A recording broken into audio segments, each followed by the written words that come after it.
Show, I'm Josh the Dungeon Master, and I still haven't memorized the script. I am the master and world builder for our mostly 5th edition D&D campaign. It gets worse. With us tonight are Grace playing Vera the Halfling retired crime boss, Nick playing Guth the Goliath barbarian druid, and Mary playing Liliana the body-hopping 1,000-year-old amnesiac sorcerer. We sadly do not have Jenny tonight. She's on vacation. But that's fine because her character in the last episode decided to go home. She and I have for when you guys get to the Vreimen Empire, and we do not have Beth tonight, but she would be playing the half-elf, totally not a necromancer. We are delighted that you decided to join us tonight, and with that, we're going to jump into when we last left our heroes. When we last left our heroes, some shit had gone down. You guys were in the fallen city of Westershire, which is now basically a ruin overrun by ghouls and undead, and in which the Vreimen Empire, a kind of Roman analog, throw in some, World War I German nationalism and some other things, and you've got the Empire. They had a full legion kind of holding a small... Are you sure you want to throw in World War I German nationalism, Josh? I'm sorry? Are you sure you want to throw in World War I German nationalism, Josh? You just... Oh, it's done, baby. That was literally my, line one of the concept for it was, Roman Empire plus, World War I levels of German nationalism. Plus, it's great. Anyway, moving on. In which the Vreimen Empire had a legion kind of trying to take control of enough of the city to reestablish trade across the inland sea, hopefully bring some relief to some of the starving cities on the western half of the continent. Unfortunately, in kind of this climactic battle, the previous, I think a couple of days ago, it was discovered that the undead and the ghoul forces had united against the Legion.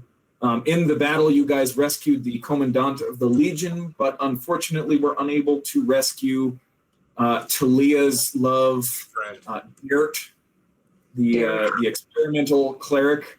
And didn't they meet 2 weeks before? I'm sorry? Didn't they meet 2 weeks before? You can't put timelines on love, man. Especially when everyone dies at 30 in Josh's world, so it doesn't really matter. The mortality rate in the world is extraordinarily low. I'm 200, guys. I don't know about you. Here's an exception. So it was the Legion was ordered to withdraw. And a couple of days before it did so, Jenny's character Talia had received some kind of vision or premonition that her little brother is, or shortly will be in trouble. And she decided to take the last ship on the inland sea, crewed by Vreimens, back to Anershire. The rest of you decided to continue with the Legion on to the Empire of Vreim. I'm sure there are some other things, and we will probably come back to them as we remember them. But we're going to open with the morning of, if I can, probably should have had this ready, calendars and maps. Calendar. The morning. Josh?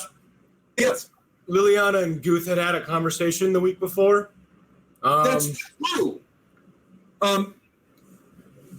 There is a spot kind of along the journey to Vreim. Does it need to happen kind of before that, or? It was just in response to, I assume there'll be a lot of conversation, but there was a response to the fight. Okay. The night before. In that case, yeah, let's open up kind of late on the day of late in the evening of the 19th of Candles, about 24 hours after the battle. Okay. Vera is currently confined to the hospital. with swollen, bleeding, oozing joints and some kind of disease called the Red Harvest. Ew. That's apparently very bad. Ew. Talia has kind of just left and gotten on the ship to head back to Anashur. Shoji is somewhere, hopefully not getting up to too much trouble. And Guth, Liliana Guth kind of comes and accosts you. We'll open up there. Okay. What's Liliana doing right now?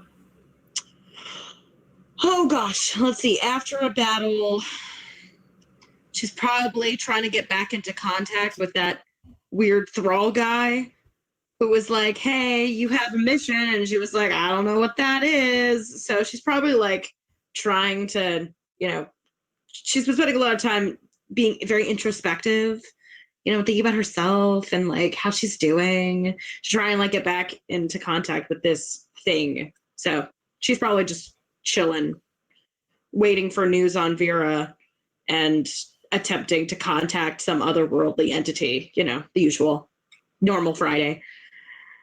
Gotcha. It's actually hate day. Sorry, normal hate day. Well, so Guth will just kind of come over to whatever like fireplace or place that Liliana's sitting at, and he'll just kind of find a stump nearby and sit down. Like those small kids tables, play tables with the plastic chairs. And you kind of sit down like that, like he doesn't quite fit in the chair, but he's like sitting next to her. And he's kind of, hell yeah. So I know I'm not really supposed to ask these kinds of questions, but I just gave honor to many dead, and I know that if you'll forgive me, I would like to ask maybe a bit of a disrespectful question or a questioning question. I don't know. Or is this a bad time? Can I just go now? Liliana like pries an eye open to like look at Guth, just like the one-eyed like, nah, this is a fine time, man. Yeah, sure. And you should know me by now. People ask me disrespectful questions all the time. So, yeah, you're fine. You're good. Well, that doesn't mean that I should just pile on. If anything, I should be more considerate of that. If people are asking you, if I'm aware of people asking you inconsiderate questions, then I should be more considerate. No. You can ask me whatever questions you want. I cannot promise that I will have an answer to them, but I'll do my gosh darned best. It's so funny when the spirits are like, I might not have an answer, because of course you do. But it's very funny. It's like you look, it's like humanized. You're not. Anyway, I understand that the purpose is to go to the Great Plateau, and that you want to feed the spirits, and you want to be more present within your own grand battle and song. But as I marked them for the right of return to the cycle, I can't help but feel that felt greedy. So many dead. Yeah. So many called at once. And that just, I've been burned and hit and smacked by my own aunts all the time. My mom and my aunt, you know my mom for sure, for being wasteful and greedy, and it doesn't feel like it sits right. Kind of like me, like I'm not sitting right now. It's kind of a good demarcation of the moment. What? Good joke. What do you? See? Anyway, back to the soulful thing. What was the purpose? I know I'm not supposed to ask like why or to challenge, but I just want to know why. I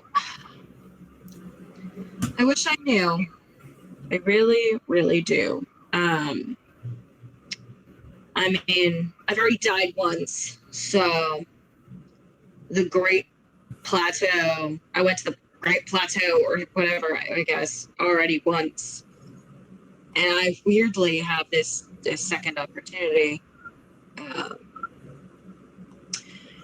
don't know why more people die at once than other times. Like, I don't think there is any logic or reasoning behind it, if I'm being honest. But I do think that it's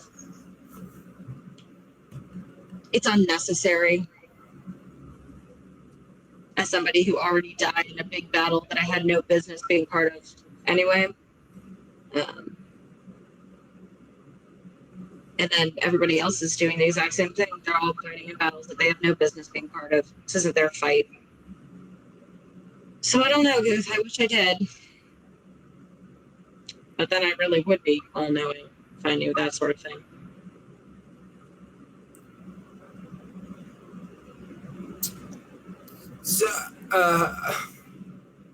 So you see how that's troubling for me, right? Like, that doesn't inspire a lot of confidence. Like, if you could just say, hey, man, not for you to know now, if that's the answer. But, like, it's really weird to hear you just kind of say, I don't know, because I know you know.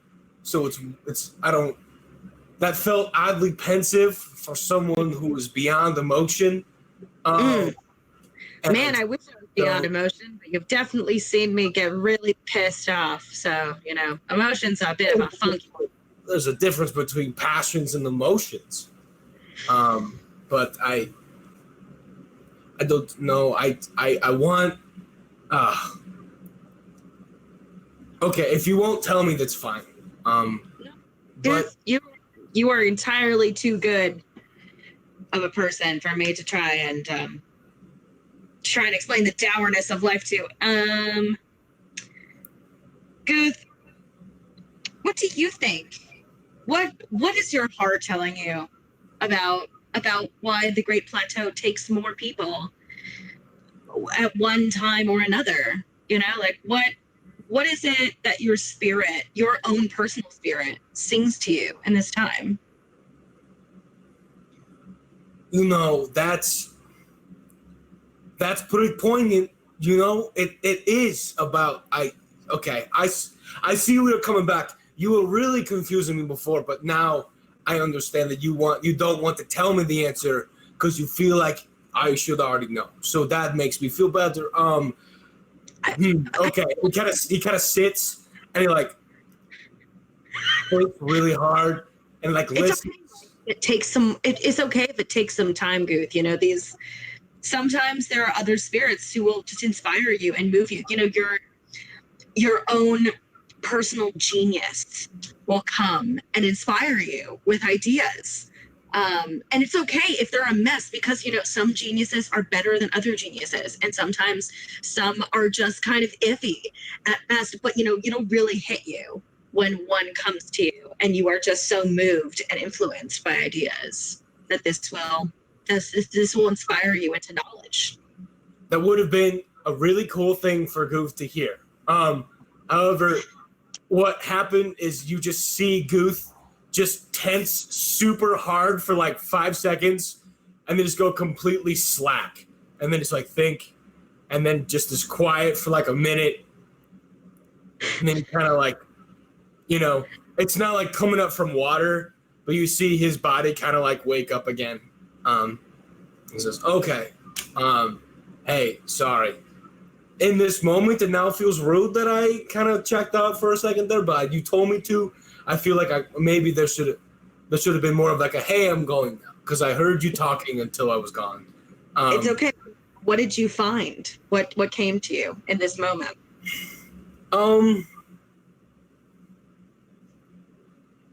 I guess I really feel that I know that you're not the spirits. And I really wanted you to be the spirits. But I felt it and it's been different. I think maybe I was trying to find out that it was outside of my understanding that you had hidden yourself from me. But as I've been listening and stuff, there have obviously been many moments of you not being the spirits, not an idiot, not a blind follower, but I felt that this might have been another challenge. Like, hey, I'm like, that's not the spirits, and maybe that's why I haven't found my spirits yet, because I wasn't looking in the right way. I think that's right. So, Good. I guess I'm confounded with the new question of what the fuck you are now, because I thought you were, but you're not. Good. I mean, at the same time, Talk more later. This is a little much for me. I just know that as I zoned out and took my time to listen, I just heard a very different song than what comes from you. Yours feels very old. it is. That's weird.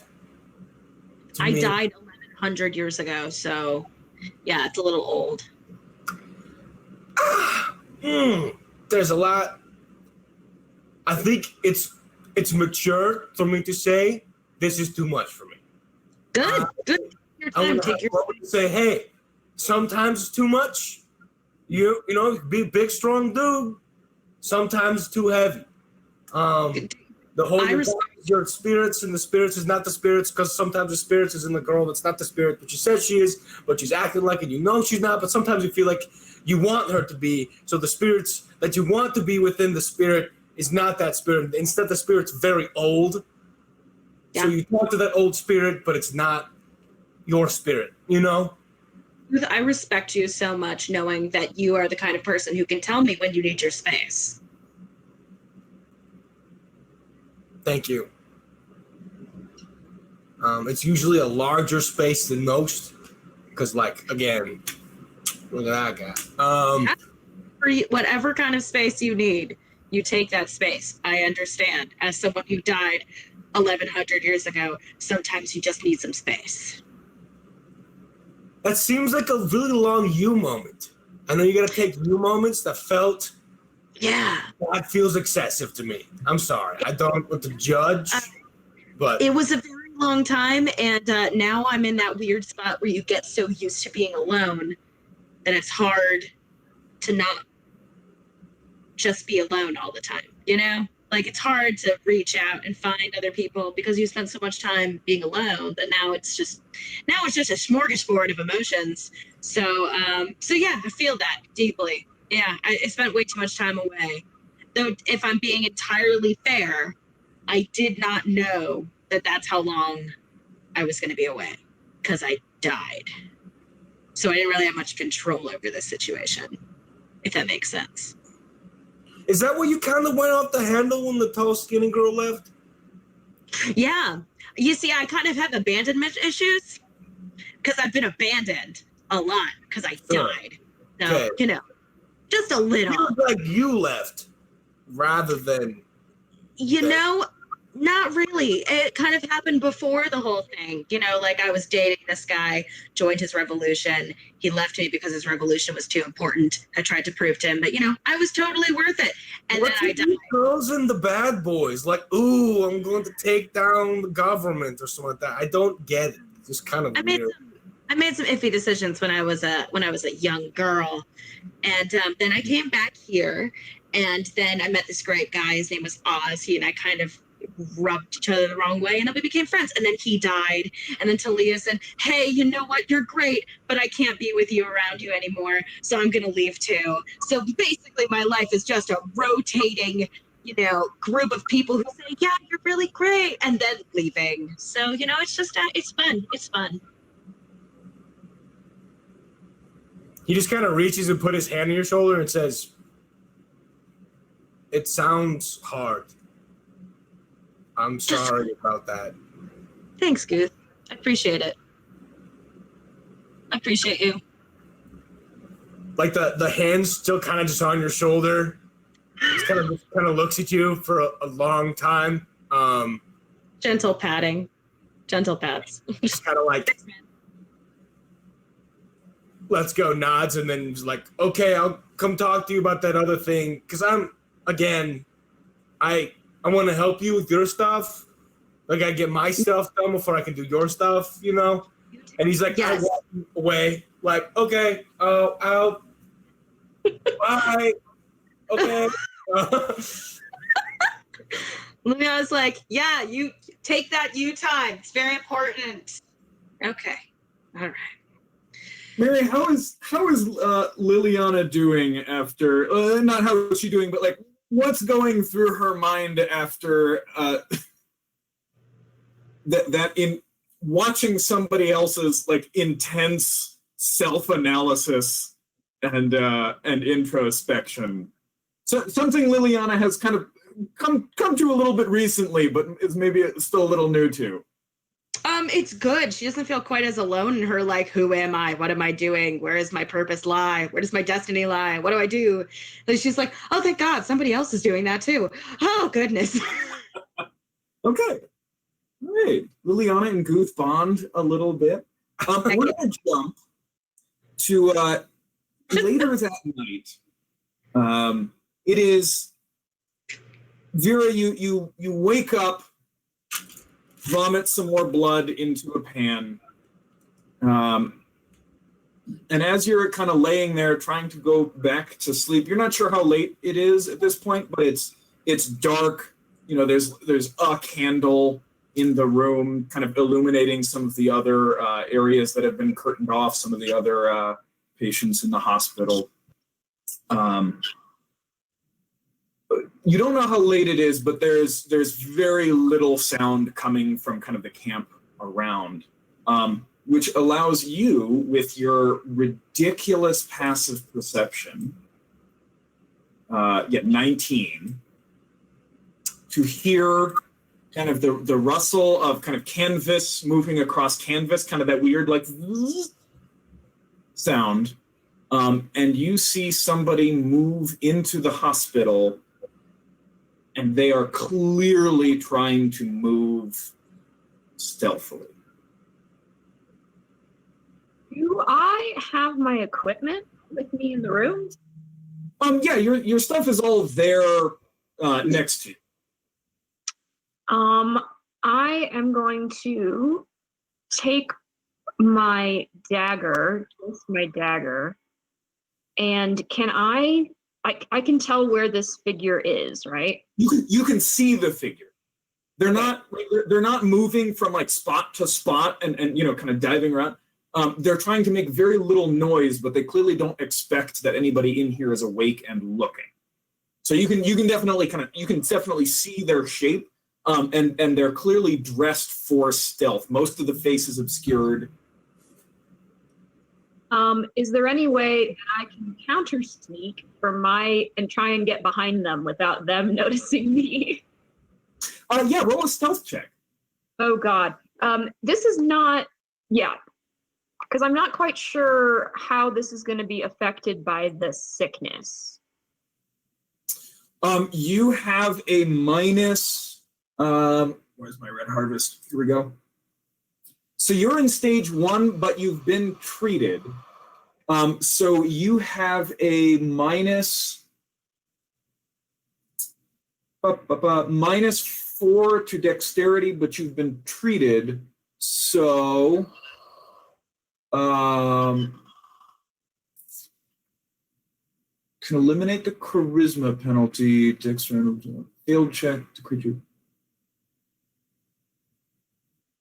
You've been treated, so the dexterity penalty has been eliminated. Oh, okay. So no penalties or anything because of the disease at the moment. Awesome. Let's do a spell. 16. 16? 16, okay.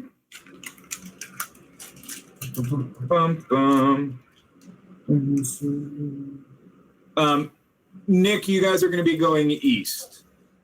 Gotcha. Passive perception. There it is. Okay. The figure does not appear to notice you. So you sneak through the hospital, kind of moving around behind him. How close do you want to get? I'm basically going to do the classic gun to the back and say freeze. Okay. The figure kind of bends down towards some cabinets, starts to open it, and this is with your crossbow? He's gonna grab him and do this with a dagger and say, yeah. Okay. Yeah, give me a grapple check. So for this, we'll just call it acrobatics. You have advantage because he does not know you're coming. Acrobatics. I think I get a +1 from my belt. This is a grapple attack. I think your belt gives you on acrobatics checks. This is tech. I'm sorry. I'm not grappling him per se.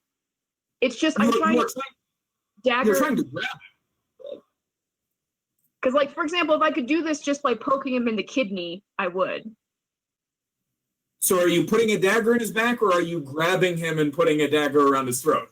I'm just trying to pick what would be the most efficient way that if I had to do one shot here to kill him, what would be the easiest way to do that? So if a kidney poke would be easier, then I'll do that. Why don't you like just stick the knife next to his neck, like right here, and then you could just jam it in. Okay. So you slip around and you put the dagger there, and what do you say? It's not nice to come in unannounced, dearie. Okay, roll initiative, because the moment you start talking, he spins. Or the figure spins and starts swinging for your face. Do I see him at all? I'm sorry? Do I see him? Do I see anything about him? You see his face just kind of across here a little bit. In the light, you can't really see colors, but you can see like crow's feet at the corner of his eyes. You can tell that it's a male face, kind of these graying eyebrows, and that's all you see. He rolled a total of he got a 25 on his initiative. Dang, I got a 23. Ooh, okay. So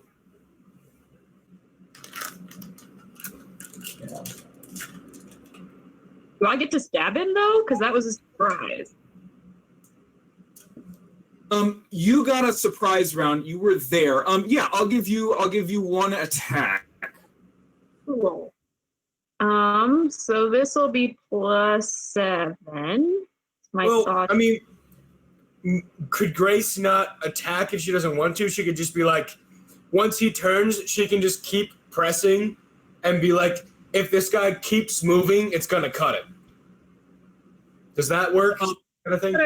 He's gonna turn. If he turns around quickly, violently, he's gonna go into my neck. Is kind of like she got the sneak and put a knife on his neck. No one's gonna go whip around. Is what I'm saying. Unless they're extraordinarily dexterous. That's fair. So yeah, go ahead and give me an attack. Cool. With advantage. Oh, with advantage? Yeah. Advantage. Because you were essentially holding your action, I think, is mechanically what has happened. Right. So this is be +7. Oh, dirty 20. Dirty 20 just hits. Okay. So he spins, launches 3 attacks at your face. Can I roll for damage? Yeah, go ahead and roll damage. It's sneak attack because I had advantage. It is sneak attack. Okay.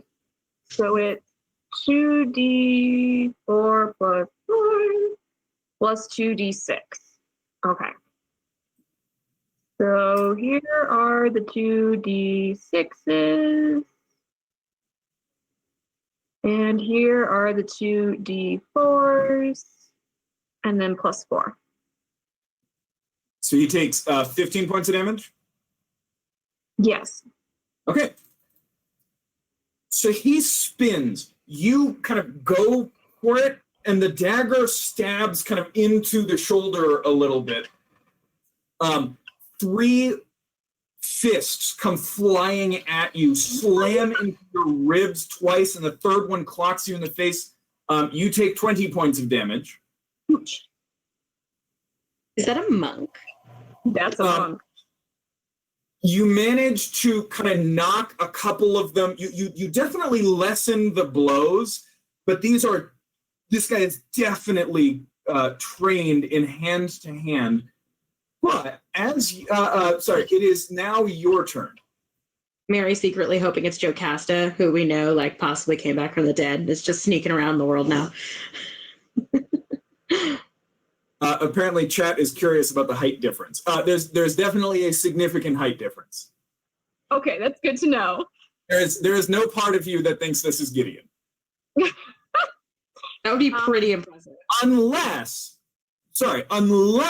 he's standing on somebody else's shoulders. So we're in like a 3 kobold. There's a very real possibility that this is Gideon. All right, Vera, what are you doing? In a trench coat. I just know it. Trench coat, let's go. Honestly, it would be a Gideon move. Are you my freaking dad? If you don't get the reference, go watch Fantasy High. It's...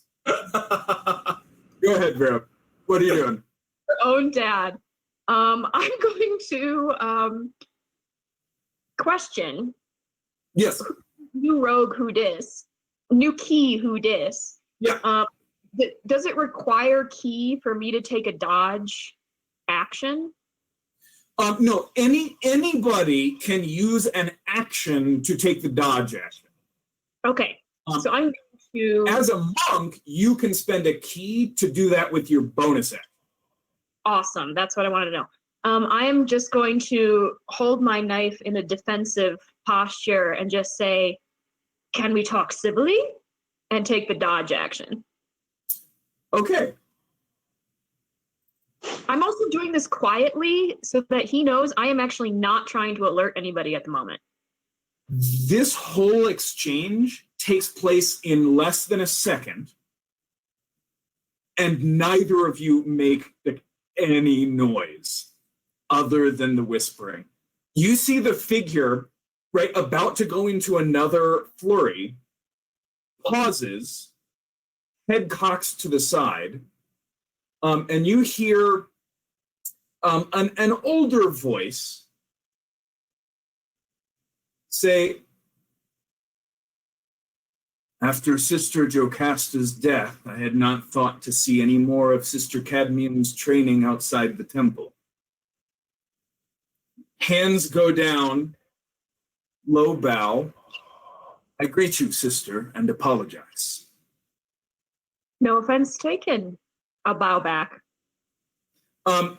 Pulls away kind of the hood and the mask that he was wearing, and you see probably one of the older humans that you've ever seen.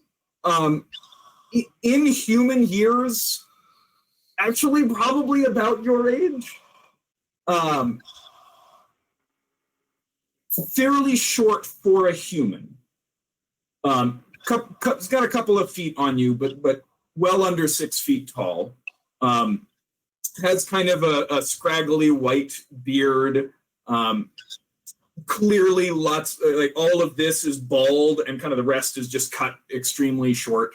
And once pale, right? He's got skin kind of like my skin actually, where he never like actually tans. It's just where he would have a tan, the skin is just red. Clearly skin not intended to be to take a lot of sunshine. But just kind of this old, you would guess maybe 60 something year old human male. What brought you forth from the temple? You must be fairly recent. I didn't recognize you.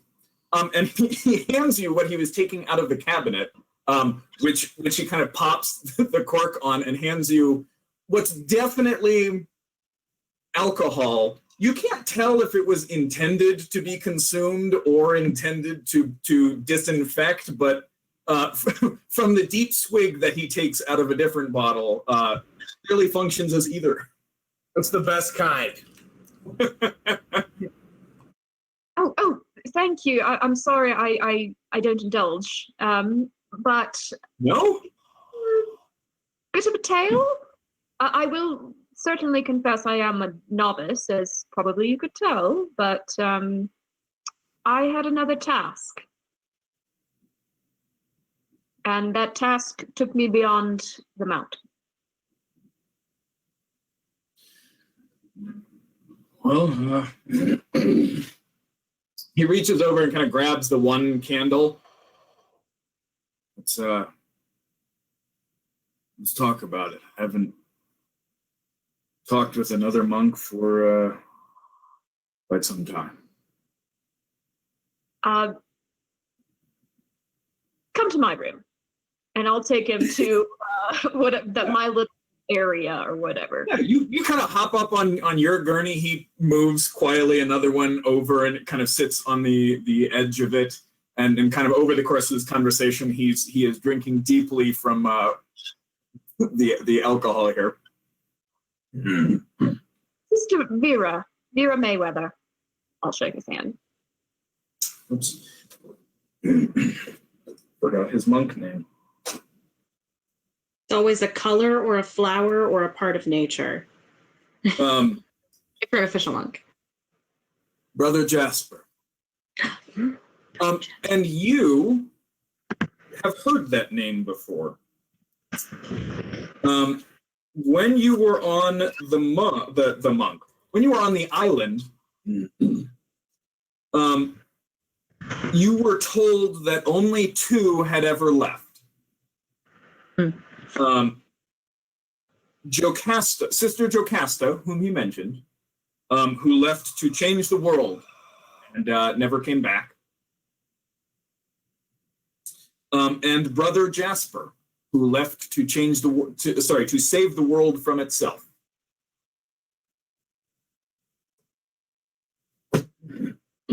Well, you may not have heard of me, but I've heard of you. How goes the quest? They still telling the same stories? Well, if the same story is that you left to save the world, then yes. Sister Cadmium never had much sense for sarcasm. I noticed that, actually. Yeah, it's kind of hard to miss. No, he kind of gestures towards the exit. I used to sort of be in charge of this place. Really? Are you a Vreimen?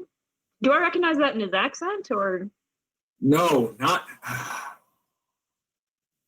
the city. The city?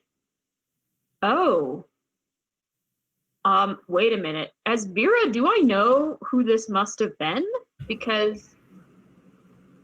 you know what? Roll a history check, and actually, I'm going to have him roll a history check to see if Oh, God. Is he proficient in history?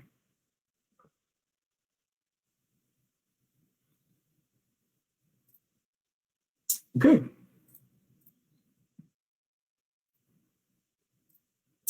You have never heard of him. Was that a 14? 13. 13? Yeah, you have never heard. Well, actually, you haven't heard his non-monk name, but yeah, you definitely had contact in Worcestershire, but the family didn't have a whole lot of influence, and certainly it did not reach to the kind of the top. I guess my question would be, it's kind of like not knowing the name of the president, though. No, it's like not knowing the name of the.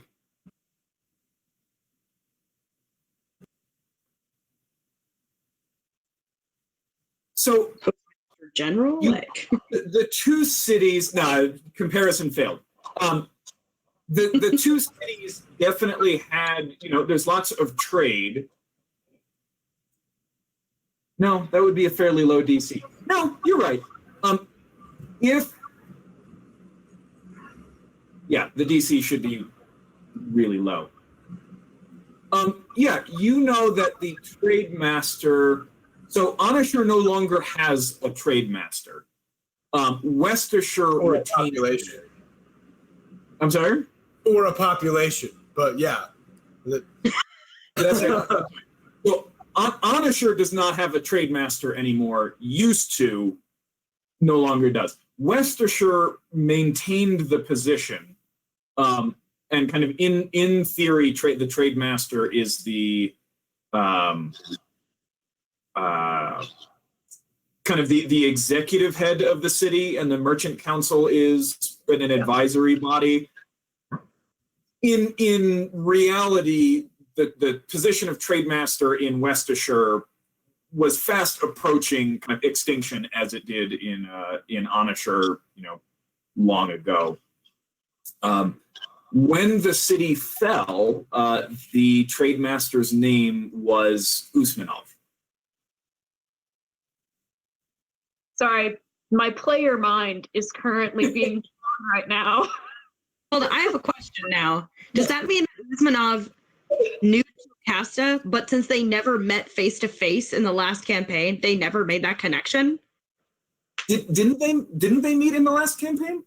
She never actually was in the same room. I'm almost positive she was never in the same room as Usmanov ever, because everybody hated him, so they never took her to meet him after she joined the group. So they were like, you don't have to worry about Usmanov.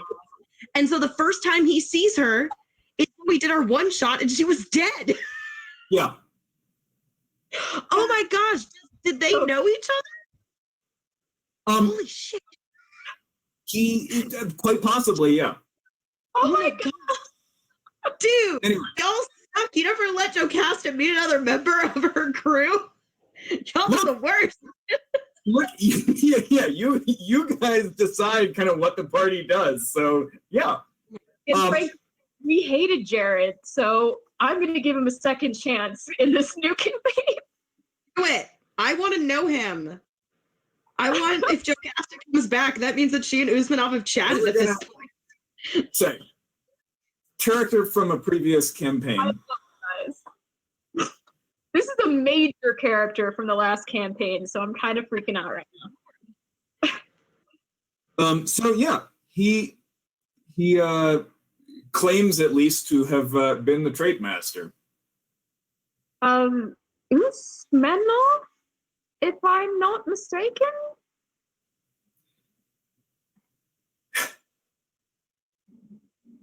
I go with the name the brothers gave me now. It's not much here to lay claim to anymore. Well, having ventured forth into this city, I'm afraid I have to agree with you. I'm sorry. I'm from Anashur. We're sister city. I was going to say you're certainly not Vreimen. No. Good Lord, no, I am not. Were you picked up by the Legion, or did you somehow cross the sea? Well, it's been quite an adventure. Shall we say both?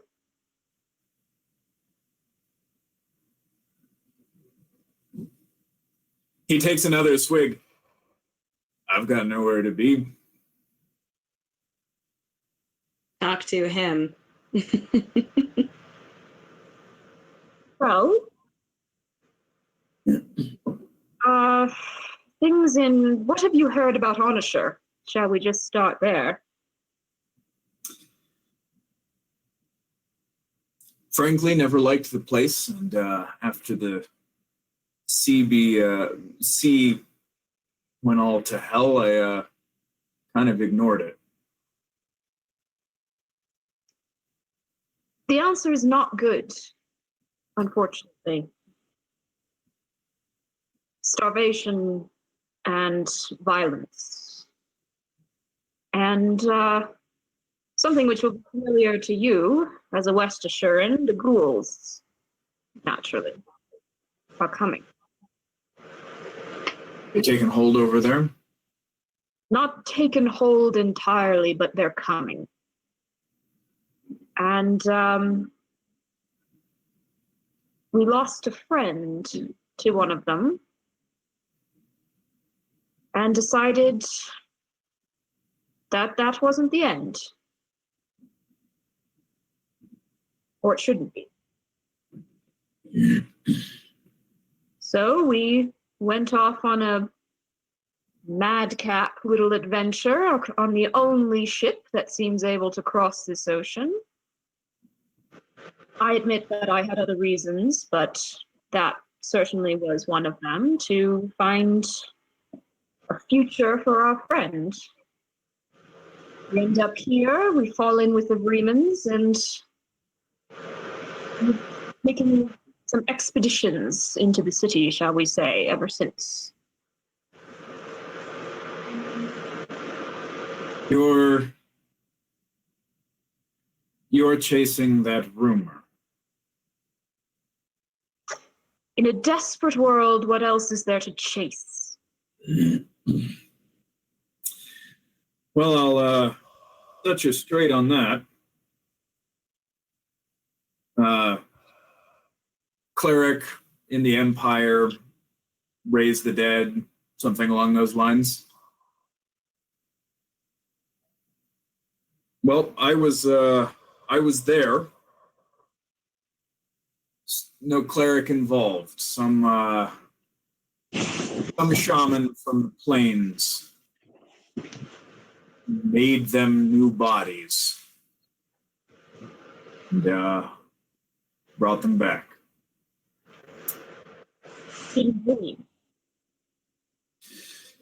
Rumors got that one right. In the Empire. So it's possible. Somehow got attached to the matriarch. You're going there. Might as well stop by. Matriarch's name is Callista. Sorry. This is the problem with running a campaign kind of within a year in the same area as the last campaign. I was like, okay, there's no way to the western half of the continent. Haha, and then you guys went there anyway, so all right. I'm very Given the previous campaign ended in a TPK and it was horrific and awful, I don't actually mind. It's nice to reconnect. yes.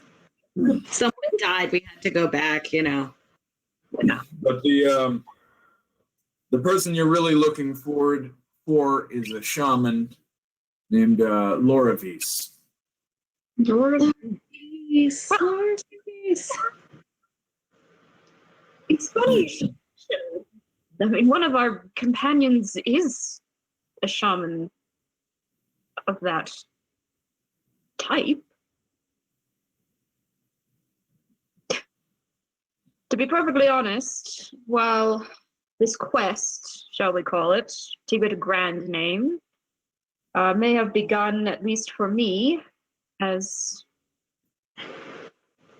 search for new life, shall we call it, turned into something else. And the path to Vreim is now not to be put aside. How much interest do you have in Vreim itself? What do you mean by interest? Are you going there to stay, You believe. I suppose that's the most general way to ask. Do you believe? I believe in Onisher.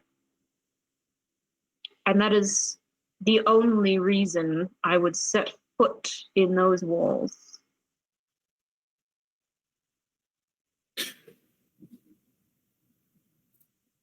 Good. Be careful around them. Don't give them my word. If you want to get in the Empire, that's unavoidable. Give them as little of my word as I can manage. That's easier to do. But if the High Chancellor takes notice of you, run the other way. Did he take notice of you? Yes, I was useful in his plans. So, what did you hear about Westershire's collapse? Remarkably little, to be honest. Frankly, I heard you were dead. Close. I was nearly assassinated. And by the party of last campaign, by the way. I was about to say, by a bunch of misguided idiots. Hell yeah. If I remember correctly, Maddie's character lied to the party, convinced them to storm the palace and assassinate Usmanov. It was Baelish just annihilated like 60 guards with fireballs. they killed his entire household. Anyway, nearly assassinated. The assassins left, and then the Dragonborn took over, proclaimed that I had been assassinated when in fact they imprisoned me and hid me away for some unknown purpose. A warrior named Demaya rescued me. Incidentally, she was one of the original assassins. We made some poor decisions last campaign, audience. Frankly, I don't quite understand all of the things that happened, but both myself and Demaya's friends wound up in the Empire. The Empire decided that I could be used if they could wrest the city from Dragonborn control, that I could be used to assist them in gaining control of it thereafter. And the choice was between Dragonborn blood priests and the Empire of Vreim. Well, that priestess ascended to godhood, brought the city to hell. The ghouls overran everything. Demaya and her friends were all killed, and at that point, the Empire didn't have much use for me, but fortunately, when the first two legions rotated out and the fifth arrived, they were more than happy to give me a place to sleep, as I've been doing my best to figure out how to break out some of the camps. You mentioned that you had been in the city. You have seen the camps? I've seen the camps. I've been trying to get as many people out of them as I can, provide information for squads, Legion squads, to hopefully attack, and they haven't done much yet, but Well, I'm afraid to say that I'm not sure this camp is going to be much good to you. We're hit hard. I saw. The camp looks like it's taken a beating. Can I ask you? I'm afraid you might have made a decision that or someone like me might need to make. And I think I need to know if you think you made the right one.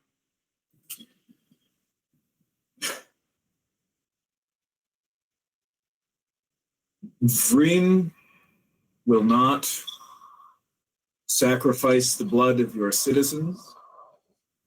They will not consume your flesh. As far as I know, none of them are shooting for God.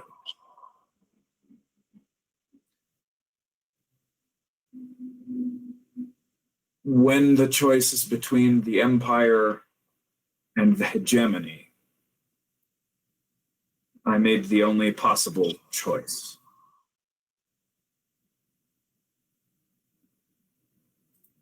And does it sit well with you? My people are being bred and consumed as cattle. My city is fallen. Nothing sits well with me. I would make the same choice, but the High Chancellor is a tyrant. And he will use whatever tools at his disposal to take over your people. Resist at all costs until the choice is between the Empire and the hegemony. And the moment the hegemony is out of the way, you turn around and you stab that fucker in the back.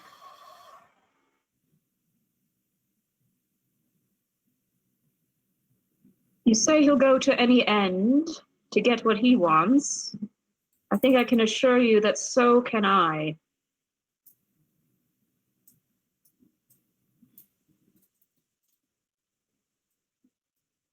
You would do anything?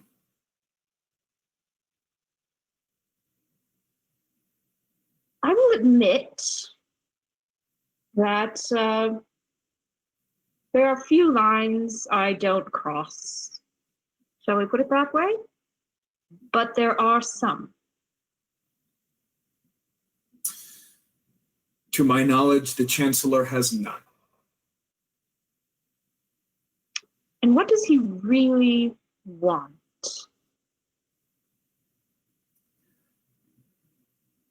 I've never met him. But he wants the same thing that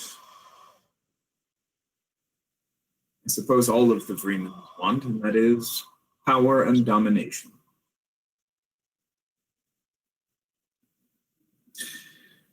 This is depressing talk. Why did the monks let you leave?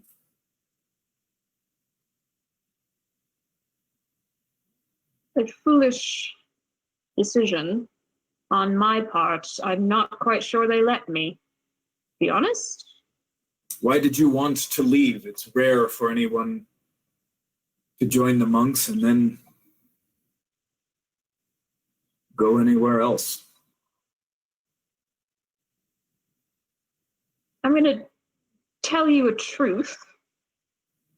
I'm going to ask you if you ever return to the Shadowed Mount to perhaps not share it?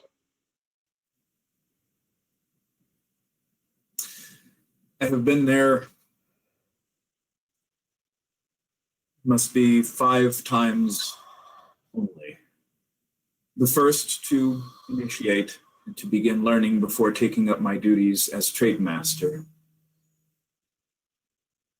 And only a few times after that, to fight the abbess,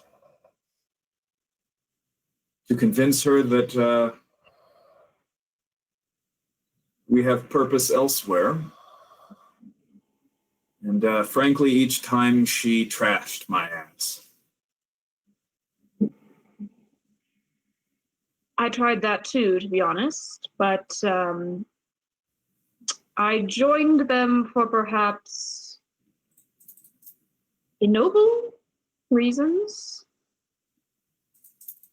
We were trapped on their island, and I saw, well, frankly, you can't beat them, join them has been a rather useful philosophy in my life in the past. They had you shave the goats, didn't they? Yes, only I didn't. They let you get away with that. I'm stubborn.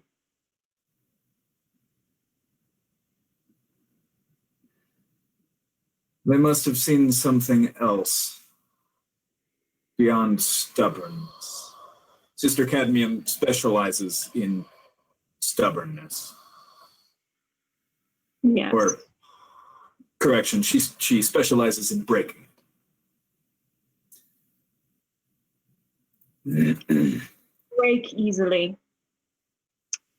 And once they let me in and let me know what their opinion of the outside world was, I did as you did. I see them as a force for change, good change. But they've been as stubborn as I am.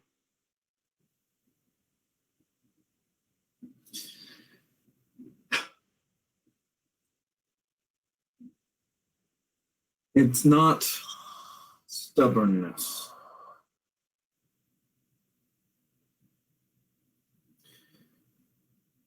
I have fought the abbess 3 times.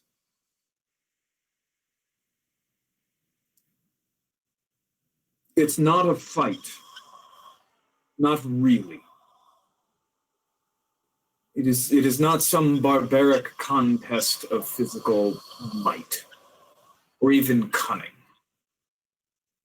When you fight the abbess, you are pitting your soul, your spirit, your ki, whatever you wish to call it, against the abbesses. And you will lose, as I have lost every time. It is not stubbornness. There is no division or conflict within the abbess's soul. If you wish to fight her, if you wish to win, you will be pitting your soul against hers and what she draws from all those who are united with her. And there can be no conflict, no doubt, and no division within you, and that is something that I have never seen in anyone but her.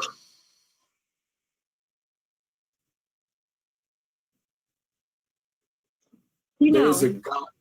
Sorry, go ahead. she sounds like the most frightening person I've ever heard of. To have no doubts.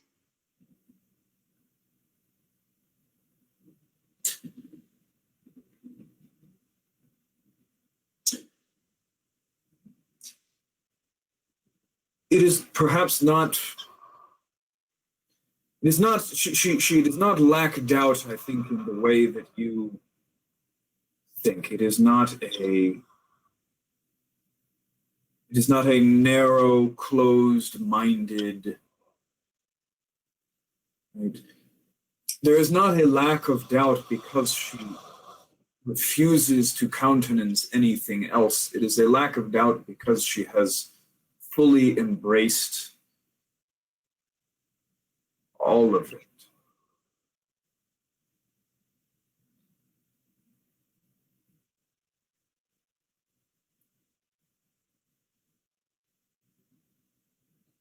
But all of it is division and conflict and strife.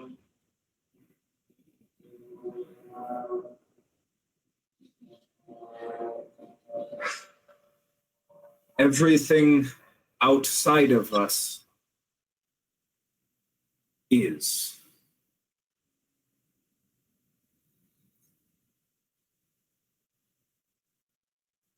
The only true unity that can be is within you or me or a being that can take in the division and accept it and make one thing of it.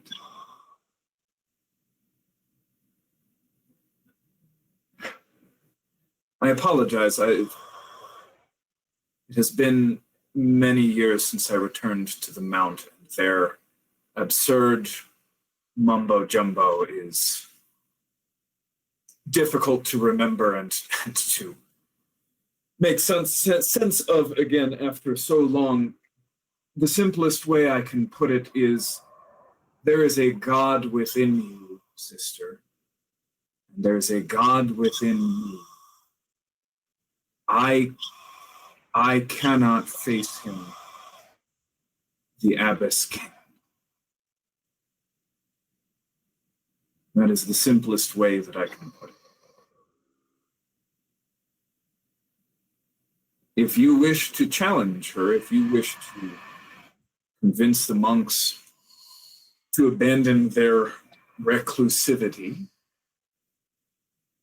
I commend you, but you will have to walk the path of your own path. Sorry about the really epic thunder, but that was really Timed it on purpose. huge roll of thunder. I'm up a mountain. Do you have goosebumps? Am I doing that well? No. Very atmospheric. For what it's worth, Jasper, if that is what you want to be called, if your task in life now is to save the unsavable, to get as many people out of those camps as you can, I cannot commend you enough for hanging on to that God.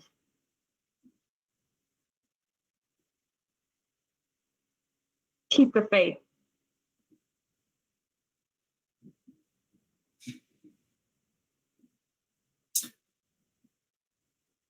What did you mean earlier when you said that the Legion may not be of much help? Quick question. Yeah. Does anyone know what Talia knows, which is that they're withdrawing? Because I might have accidentally metagamed. Oh yeah, no, the Legion is definitely withdrawing. Like you guys know that preparations are being made. Yeah. Guth knows that.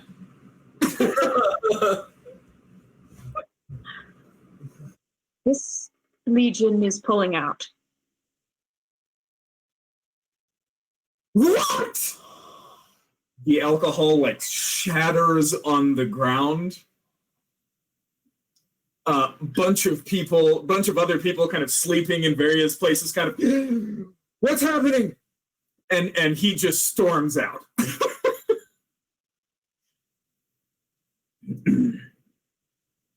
No, Jared!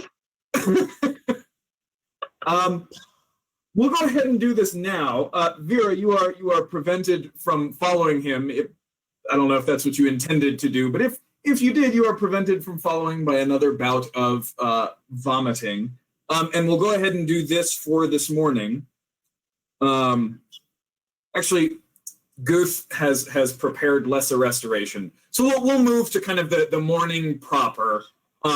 Guth, you were going to cast lesser restoration to attempt to assist Vera.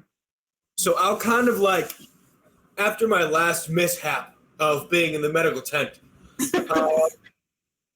I kind of like sneak in, and like Vera probably wakes up by the tearing of like tent canvas, as I'm kind of coming in through a door that I'm making by tearing the tent open, like, so they weren't going to let me do this the first time, but here, and I just kind of start like my eyes glow that blue that the tattoos glow, and I just kind of like start chanting in this language that you probably don't understand, and I'll cast Lesser Restoration.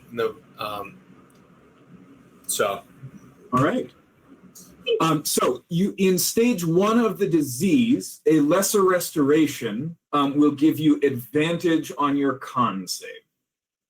Okay. Which will make it the beginning of each day. Is it the So beginning? go ahead. After he casts that, he'll kind of like shake his head and be like, "Oh, wow. Sorry, that usually kind of takes care of all of it. I don't. What does Guth make of this weird? Give me a medicine check. If you are not proficient, go ahead and add your proficiency bonus because you're using a spell to do this. 12. Okay. This disease is certainly physical. It is biological, but it is not solely biological. There is a spiritual element to it. And you've seen this energy drive spirits mad, right? The very spirits that have been driving your shamans mad, and they're disappearing off into the wilderness, right? This is that same energy, and the disease transcends the purely material.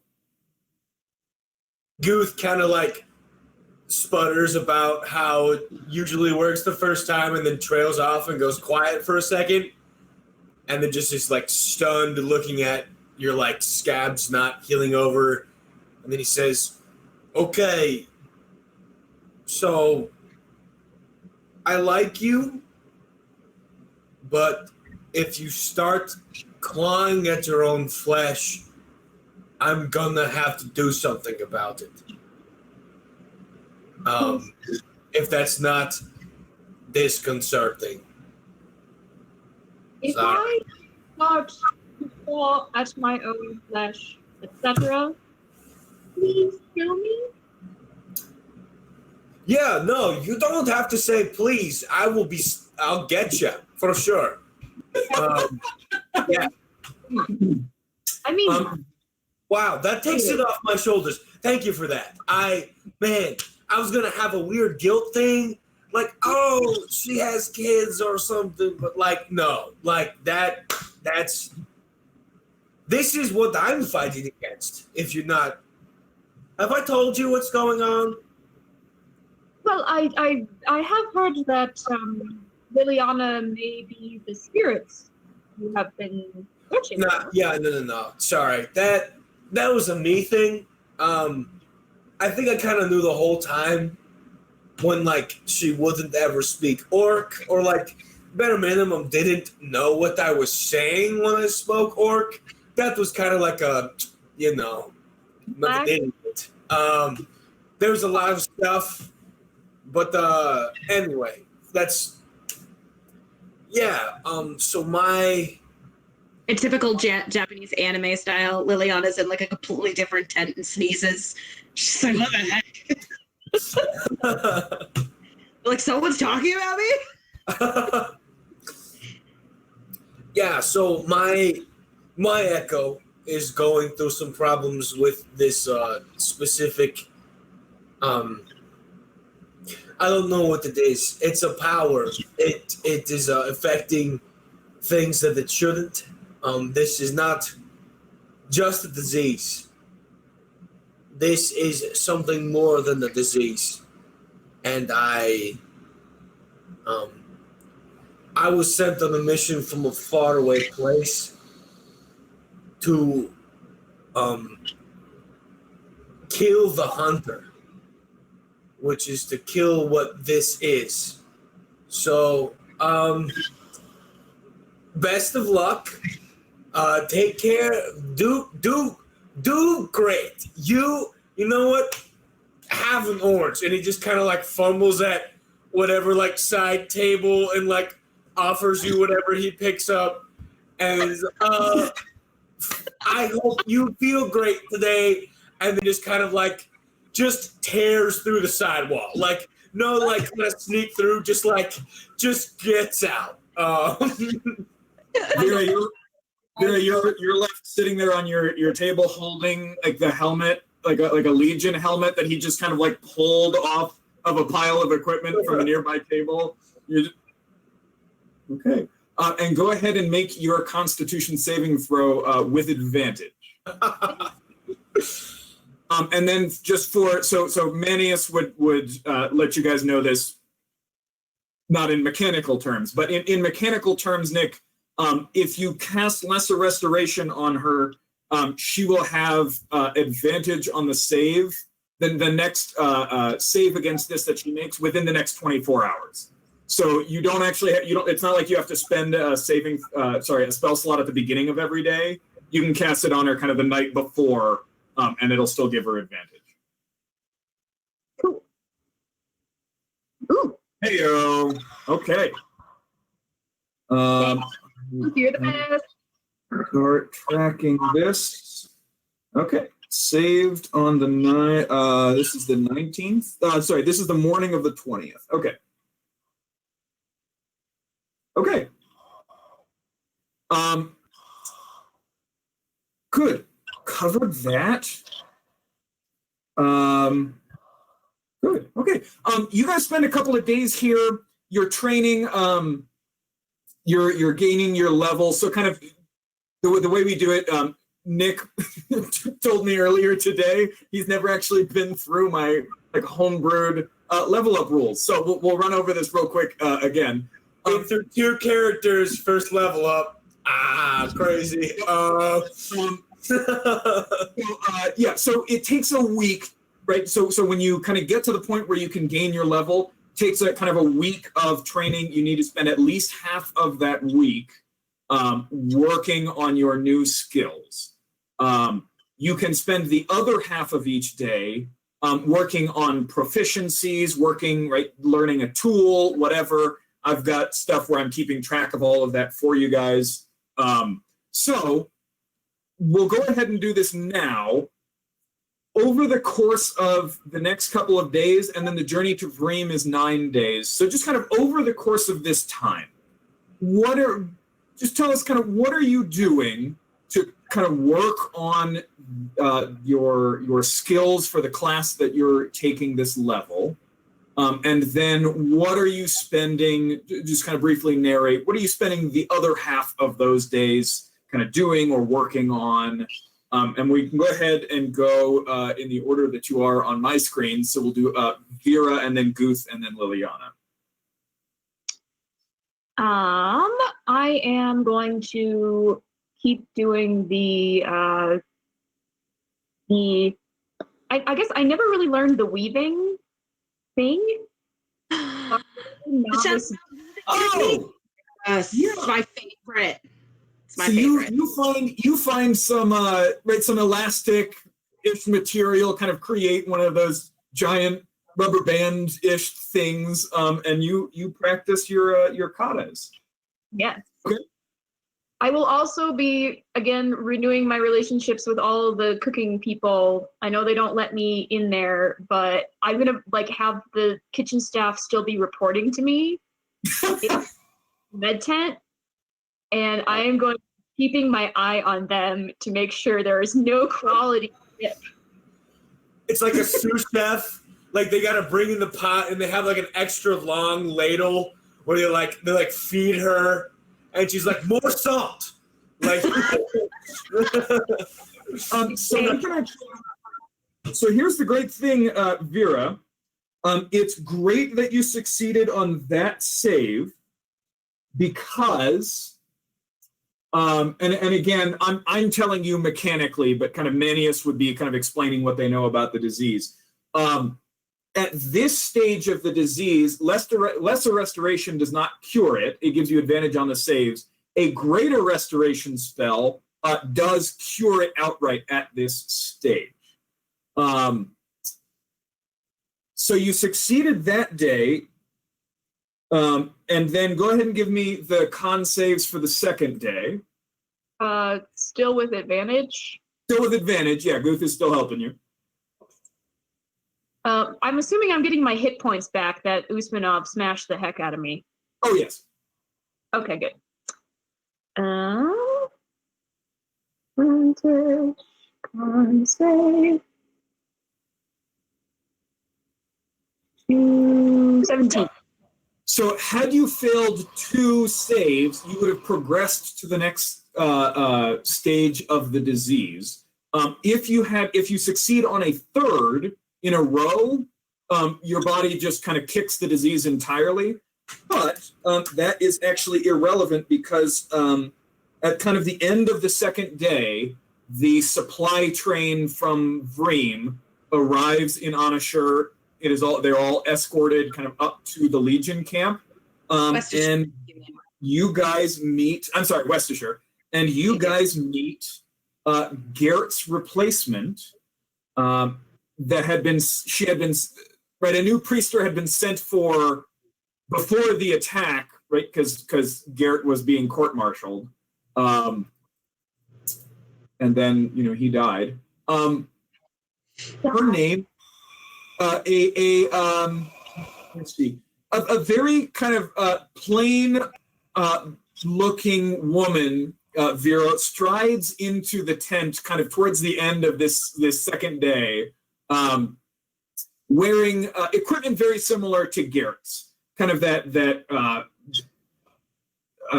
very thick kind of lorica, familiar holy symbol, kind of shoulder length hair tied back, walks just kind of right up to you, looks you over, doesn't say a word to you. All right. This disease is disgusting. Puts her hands on you, holy symbol glows, casts greater restoration, and the disease is cured. Nice. He knows greater restoration? She does. How? Because she is a cleric of a god that actually exists. Oh.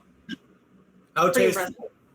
Nice. Right, yeah, so right at the moment, clerics cannot advance past level 4, unless you are a cleric of Saranavi, the blood goddess, actual goddess, or of Silhalun, which, all kinds of problems with her that Talia was starting to learn. But this cleric has 5th level spells. Thank you, young lady. And may I know your name? I'm Zasheda. Is that it? Yes. Cool. He strides out. Oh, I like her. Dude walks in, he sees Vera, he just gives her just a huge bear hug, picks her up, back-breaking, starts crying, oh, I thought that was going to have to break her hand open. Oh, I'm so happy.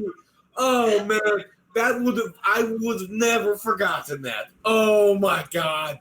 Oh, wow. Jeez, wow. That is good. Everything I need in my life. He's holding you with one hand and patting your head and you're so strong for such a little tiny person. Maybe you're too small for the disease. Is that the thing? The sheets and bandages, Vera, that had been used to treat you are taken out and just burned. But you are cured, and kind of for the rest of that time, you don't need people to come report to you because you are right back in the mess. Is there any? You have been working on medicine. Did you want to keep working on that, or primarily in the mess? Kind of working on relationships. Absolutely medicine, as long as it doesn't interfere. Because I'm only doing the mess at meal times, so I got the rest of the day. Yeah. So I will figure out, and I will ask, hey, Goose, do you have a favorite food? Well, favorite food available is my very favorite. I think, and he starts describing this like, you realize through his story, his favorite part about the food was killing the animal, and had almost nothing. Like he's like, there was this massive creature that had like 7 horns, and like I took him and I ripped one off, and then I pulled him onto the same thing, and you just realize that like this dude would eat rocks if you handed it to him, and just like as long as he was with people that he liked when he was eating it, it does not matter. And like that's many people think that's like a platitude, but like with Guth, you tell this dude would eat rocks if he was with people that he liked. So basically Guth is the introduction to like every mom blogger recipe thing where like the first paragraph or 2 has nothing to do with the meal at all, and then at the end it's like, so here's how to make chocolate cake. It's like, it was a dark and stormy night, my husband left me, here's how to make chocolate cake. And that's basically like where Guth goes. And the most important ingredient is love and fellowship, just one thing that he does reveal, Nick, I haven't quite finished like writing up the full like Echo stuff, but one thing that you would reveal in this is that kind of along with what Nick just said right at the end, the Echoes each have kind of when they're in their own territory, they all eat from this massive stone plate, and they light a huge fire underneath it, and then kind of brick up the sides and dig kind of air tunnels to it. All of the people cooking for the tribe are cooking on this same massive heated stone, and so it's kind of like if you ever go to like Huhat or something like that, the Mongolian village, those big round stone tables. I've only been there once, and it made me so happy. It's like that, only we're talking about a disc like 15, 20 feet in diameter. And so like everybody cooks off of that, and then everybody just kind of comes and takes from various places on that stone and eats. So Guth doesn't give you a lot of specific foods that he loves. You're getting a good idea of like the character of the meal that he really enjoys. He actually spent a lot of time talking about one time he got in trouble, like complete tangent. One time he got in trouble because he got dared to run across the top of the stone. And because he was acting, because of who his mom was, which, he like says, who my mom was? And you have no idea who his mom was, but he referred to her like, oh yeah, everyone knows my mom. He like actually stood and like stopped moving on top of the rock. And like, he's super proud of that. And like that, he spent most of the time talking about that, how he ran across the rock and stood there, and then he couldn't, and then started running away. And yeah, like that's how that diverted. That wasn't a common practice in the Echoes. Now it is. Thank you, Nick. Definitely writing that one down. That's fantastic. So, Vera, you've got kind of a puzzle on your hand, right? How to surprise him with his favorite dish when he doesn't. Okay, all right. I'm going to start planning mainly just because I'm inspired by that idea, a different setup for the mess in some way. I don't think I can recreate that exactly, like have it be the cooking thing, but instead of like going through a line, having like a communal thing in the middle and see what flies. Because I feel like the guys would like it, and the gals, and all of the other soldiers would like it. All right. Give me just a straight persuasion check. Oh dear. Oh man, communal eating. With advantage. For fun. Persuade. Oh man, why? An 11. Okay. Okay, so kind of over the course of this trip, you are gradually the officers are not allowing you to just like change the way it's done, but you're gradually like kind of curving the mess around a little bit, or kind of you make some modifications. So that's 11 days. Okay, so you now have 98 hours. Learning medicine proficiency. Guth, kind of in general, kind of over the course of this journey, what are you doing to kind of train in Druid, and then what are you spending the other half of your time doing? Yeah, Guth spends maybe the first 30 minutes just like running next to the thing, running next to the caravan, very intent of like, I'm not getting in that fucking carriage. Like, are you kidding me? And like looking at the people like, are you kidding me? You're in the carriage right now, as he's like running next to them. And then he realizes this is so boring. And he looks over and he sees all the scouts and he's like, oh yeah. And I assume that Guth spends pretty much his entire time in different forms of wild shape, like a direwolf, and just like sprinting next to the scouts and just like outpacing them and running in circles and like trying to look around. Yeah, just really enjoying the thing. And then anytime he sees something, he just goes after it. Like he's like running ahead of things and like kind of engaging in some fights, because he needs to get, rub his shoulders out a little bit more than anyone else does. But yeah, most of his like druid stuff is spending time in wild shape. And then even when he's not, he's like at like dead sprint next to the riders. He can't keep up, obviously, but he's trying to. Can't run as fast as a horse, maybe as long as one, but yeah. Yeah, but I mean, he's like next to them. And like when they start encountering some trouble, he's like right there because he can't stay in wild shape for super long. He can't spend the whole day in that. But yeah, when he is, he's like in just like a dire wolf outpacing the horses. And when he's not, he's with them. But yeah, he's spending most of his time doing that. That's like his druid stuff. And during that time, does wild shape have the same restrictions as polymorph? You have to have seen the creature before? I mean, he's not turning into anything he hasn't seen before. No, that's what I'm asking. Is I was just going to say, if it does, you're picking up all kinds of like small to medium wildlife that doesn't exist in the Borderlands. That you can now like turn into. These are now familiar creatures to you. I'm fairly certain that is a GM decision. So yeah, you're figuring out and seeing all kinds of new wildlife that you can now wild shape into. What are you spending the other half of your time doing? The rest of it is just really living it up with my half-orcish brothers. These guys that I had no idea existed. Like a lot of like kind of turn my nose up at these wall huggers, people who lived in these confines in a life that I thought was literal, like a half-life.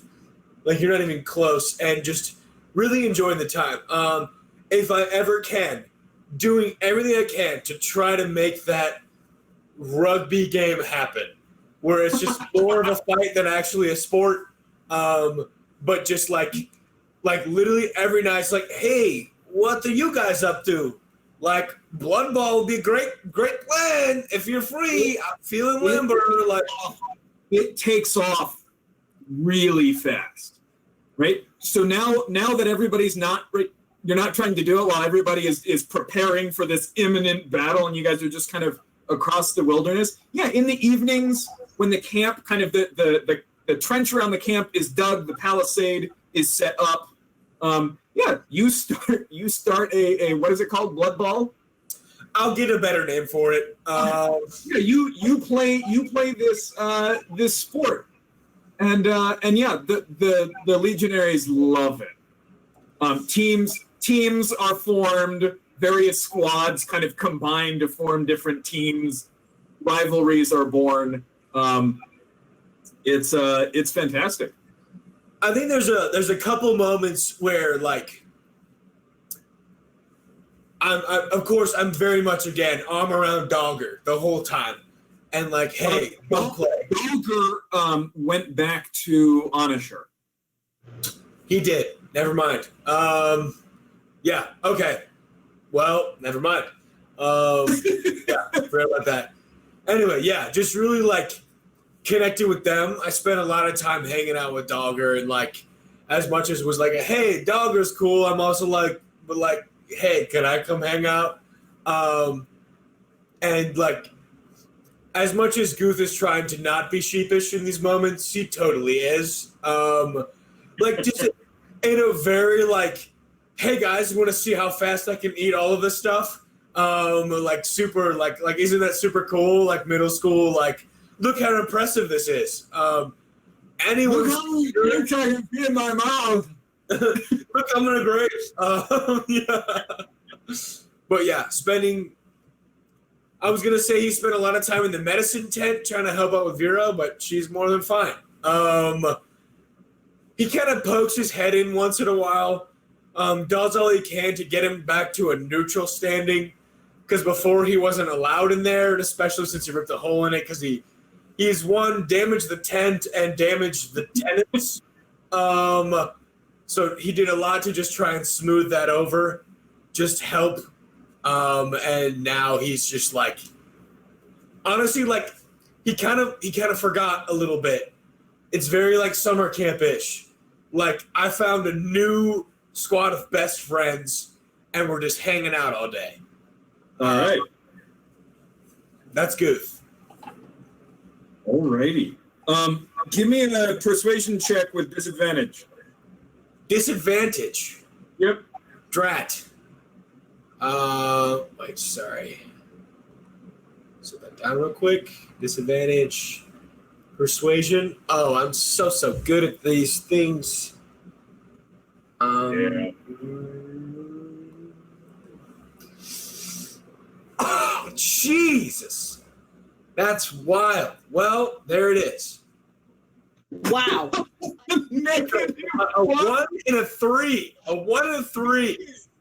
Impressive on all accounts. Holy cow. Last session, I had an average of a 4.2 on 12 rolls. Yeah, that was bad. Cool. You do not quite earn your way back into the medical tent.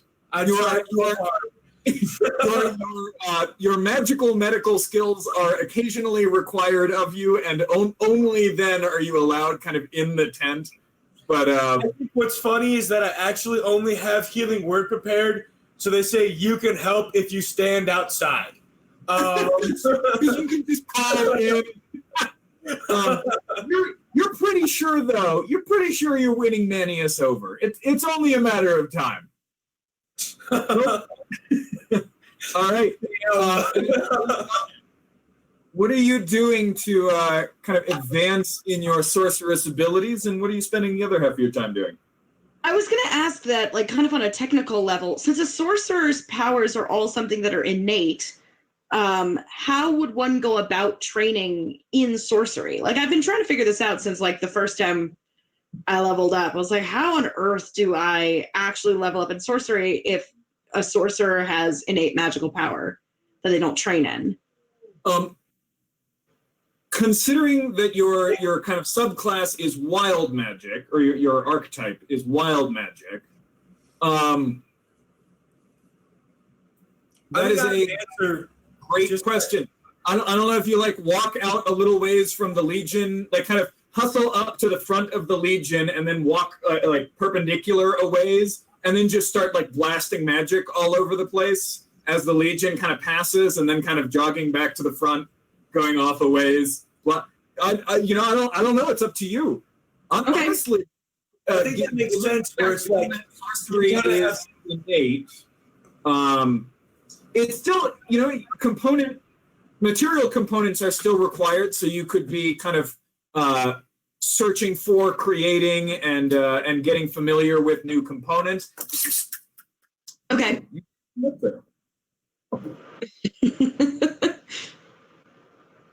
Calliope. He likes to Sweetie. sleep on top of my computer, like right where the fan is. And it's like, Nice. no, you can't Good do for that. her. Yeah, I'll walk around doing like collecting material components, shooting off magic to see if like I can trigger my wild magic to just like explode every once in a while. And when I'm not doing that, it looks like I have 10 hours of perception training. I want to keep doing that. And the rest of the time I want to spend also joining in on orc rugby, because that sounds like fun. All right. You now have also 98 hours of learning perception. Damn. How many hours do you need? How are you working on perception? I'll probably spend some time with the scouts, kind of up ahead to see if I can like kind of follow their gaze and whatever they're talking about and looking at. I'd like to kind of follow along with that if possible. Okay. Liliana can ride the direwolf. I forgot to say, but I was also trying to do the same, like kind of train perception being with the scouts. But if she wants to, Liliana can ride the direwolf while I'm also doing the same thing. Hell yes. Hell yes. All right. Yeah, sure. So Liliana, you go along, and the scouts kind of point things out to you, point out different signs, different things to notice. They're giving you kind of pointers on what to look for and kind of how they do their job. Mm-hmm. All right. Goose and I are just like chaotic beasts together. It's great. Yeah, there's a dragon riding a wolf through the wilderness, and it's, you know, it's happening. How it be? One of these nights, you are just kind of on the road. You guys, the camp was packed up. The fortifications were disassembled. All useful material wrapped, packed, put on wagons. The Vreimens use some kind of large, really sturdy pack horse, and quite a few of them. Given that very few cities have access to really any farmland or pasture land at all, horses are an extraordinarily rare sight. And there are, the Vreimens have quite a few working kind of in this baggage train. And the Legion leaves the city. There is a road. It's clearly marked, and but it is not paved. And the Legion heads out into the wilderness. You guys travel for days and days, and just kind of on one of these nights, it's actually quite clear. Kind of a nice spring night. It rained yesterday. It got kind of really muggy, and then it kind of cooled down a little bit. So this evening is quite pleasant. You guys are all sitting around a fire. You guys being kind of the whole squad. There's a palisade all the way around the camp, and on the other side of that, just kind of a defensive ditch that the Legion sets up every night. They basically build a small fort. It's incredible. You guys are all around the fire. What are you guys talking about? What are you guys doing as you sit around your evening fire? Knit. Vera's off to the side, kind of knitting. So I'm kind of talking to some of the Vreimens, being like, why do you build like you make the whole wall thing every time? Like, why? I don't really understand. I've been with the scouts the whole time. I've been, fighting, roughing it up with whatever you guys fight. But like, I just don't understand why you build this wall every time. There's no reason to do that. Guth is confusedly interrogating They're trying to explain, well, I mean, you can get attacked anytime, and the wall basically just gives you an advantage, especially against any kind of surprise attack. And Liliana, what are you doing around the fire? I am playing dice with the Legionnaires, and I am also looking for the new cleric to ask her if she knows anything about the Rod of Dakir. Okay. Sure. So you've got a couple of legionaries at your guys' fire playing dice, talking with Guth, trying to, figure out the cultural divide here. And yeah. The Shader kind of walks up to your fire, sits down. All right, somebody told me one of you was looking for me. What? Yeah, that's me. Yeah. Hi, I'm Liliana. And I was wondering if, do you know, a lot of, scholarly history information? See, I have, a weird situation in my brain, so I can't remember a whole lot past 1,144 years ago. Really, just no. Oh, okay. Yeah. I tried my best. Candles and libraries and books and, shriveled scholars, not really my thing. Oh, okay. Yeah, I heard some random phrase, I was looking for the Rod of Dakir. I heard it in passing, and I was like, ooh, that sounds like a fun magical item, but nobody's been able to tell me anything about it. But that's fine. I was just curious. Nobody else knows. Well, she rolled an 18 plus. Yeah, I never heard of it. All right. Well, thanks anyway. Appreciate your candor. Cool. Take a waste of time. See you. I go back to playing dice. Liliana's ever mentioned this to us? Or hasn't yet? She absolutely did. And no, I don't know. I'm busy right now. And Liliana was like, well, fine. I guess I'll go look for someone else. And she did that for everybody. And nobody can answer. I think she asked kind of the party, and I think you asked the Hexen in the camp as well. And yeah, nobody has heard of the Rod of Dakir. Which is hilarious. Liliana's at this point just well, it's great because the thrall guy was just don't tell anybody what you're doing. But she's like, well, none of them will know what I'm doing. I'm just asking if anybody even knows what the heck I'm looking for. So she's been asking. And again, Mary, you were addressed as Thrall. Yes, but I don't know the guy's name, so I just call him the Thrall guy. Gotcha. Okay. As Sasheda just kind of stomps away, Vera, you're kind of knitting. You're watching. You look up occasionally, smile at this conversation between Guth and these Legionnaires because it's just funny. Zasheda just walks away, and you're like, all right, cool. Just like Liliana was a few weeks ago. All right, work on that. And all of a sudden, you become aware of a presence to your right. And you kind of look over, and there's just a guy sitting on the log about 3 or 4 feet away from you, not within threatening distance, just kind of sitting on the same log, kind of leaning, he's sitting on the ground with his kind of elbows up on the log behind him.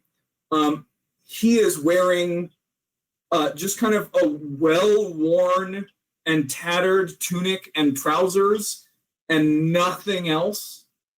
No other equipment at all. He's barefoot. His feet are just covered in dirt and kind of minor scratches. Sounds like a guy. His right arm is shorter than his left, and kind of that shoulder is just a little bit hunched. And he's just kind of sitting there leaning against the log, watching all of this. And he just kind of has a contented, happy smile on his face. He definitely sounds like a god. Can I help you? Do I recognize him? Because I kind of know a lot of Legionnaires at this point. Yeah. You do not recognize him. He is not dressed in Legion or, as far as you know, Vreimen attire at all. Is anybody Kind of looks like a beggar who just walked a long ways. is anybody else looking at him or noticing him? Nope. I'm just going to turn to him and just stare at him and see if that makes any impression. His head is kind of gently rocking back and forth as if he's listening to kind of some gentle music or something. Can I help you?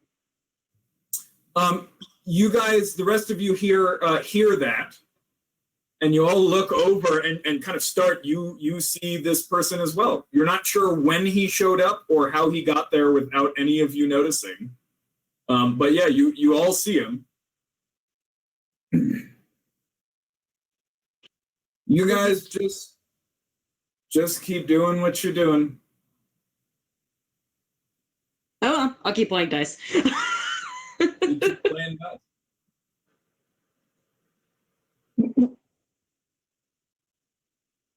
I'm going to get his attention and like scoot over and just tap his knee with my knitting needle. Yeah. Can we help you, young man? Why are you asking? He gets kind of a frown on his face. It just seems like, well, you don't have any shoes. the greatest like judge of a person's character, whether or not they're wearing shoes in this world. Dude just kind of like falls over her shoulder. There's nothing wrong with not wearing shoes, okay? It's fine. People keep saying it's weird, but I'll do what I want, okay? I was asking if you required assistance. He kind of looks at you suspiciously, and his manner changes completely. Kind of the very slow, just contented. He's now looking at you very suspiciously. What does it matter to you?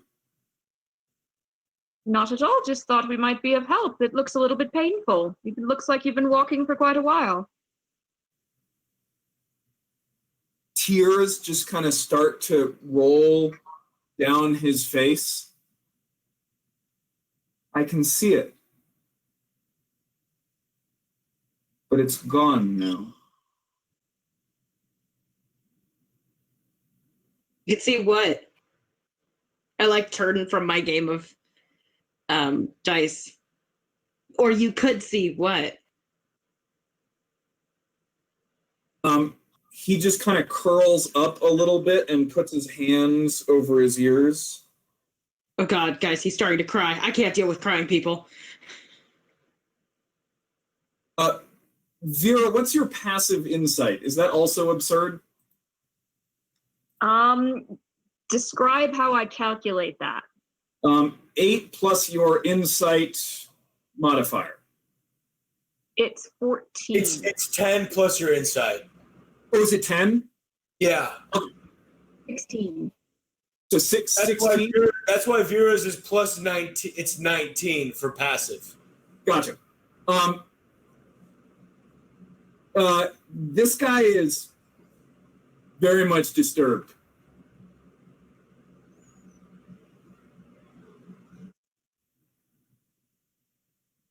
So do we have like a kettle on this fire, or can I retcon that we have a kettle on this fire?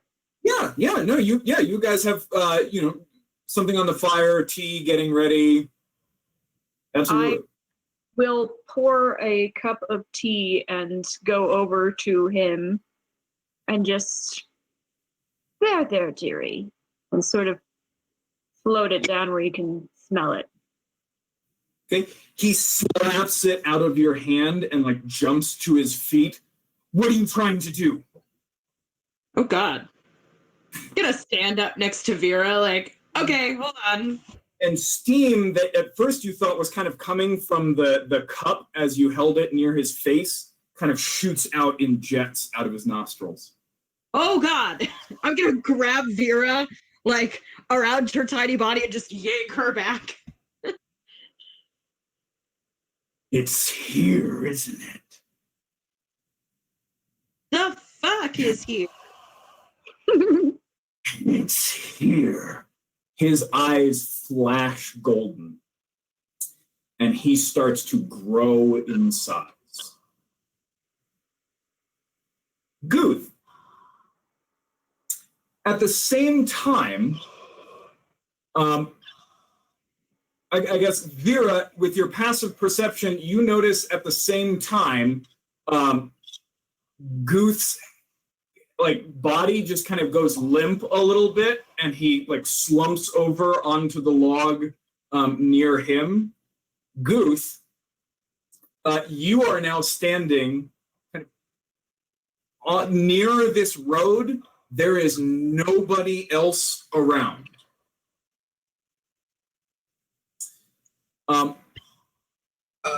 Right. Good. Guth was just finishing the story he was telling the soldiers. And then cut short when he goes, it's so rude to leave one in the middle of a story. Okay.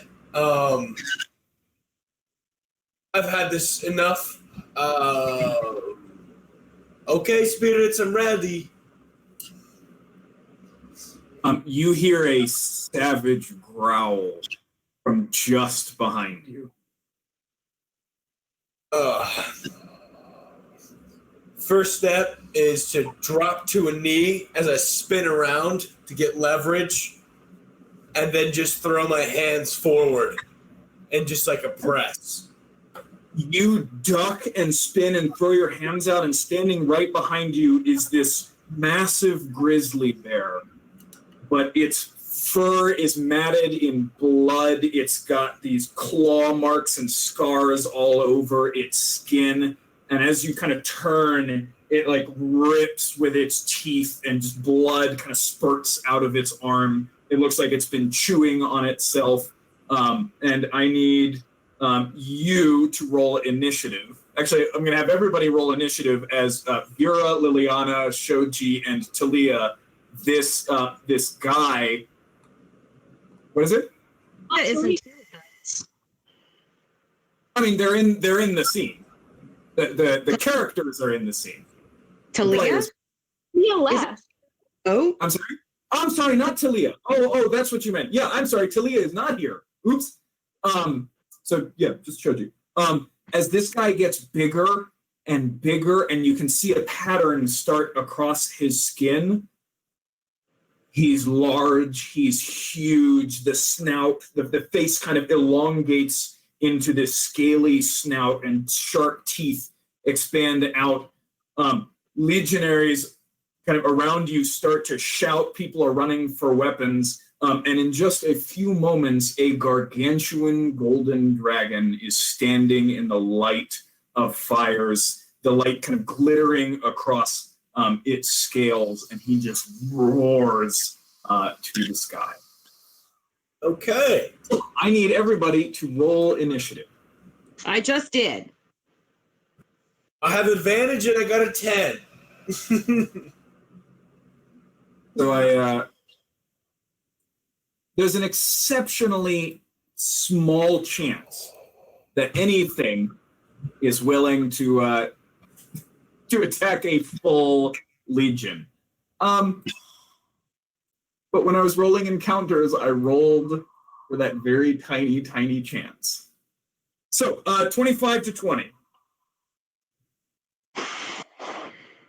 20 to 15. 13. 13. Oh, that's bad. Actually, Well, it's fine because he rolled a 5. Okay. Guth, what was yours? 10. With advantage. With advantage. Now is the time for those rolls to get better, Nick. We talked about this. You know, I rolled 2 8s, which is above the average of my whole last episode. Both of them. I had almost doubled my last episode. Okay. Welcome to Fantasy Grounds, where your rolls always suck. We're supposed to be rolling D10s for these checks, right? Is that? All right. So I roll to see what he does. Why is he angry at us? All right. Oh no, it's a D8. Don't worry, I'm level 6. I'm invincible. Okay. So the dragon on his round goes, his head kind of suddenly snaps to a different part of the camp, and you hear him. Does anybody speak? He speaks in. Cool. Does anybody know Draconic? I do. Okay, oh, good. Both of you speak Draconic. You both hear him go, "There thou art, ancient of chaos, the reign ends here." And he just, powerful beat of the wings, and just launches 30 feet away to another part of the camp. That was his prize round. Legion reacts. Okay.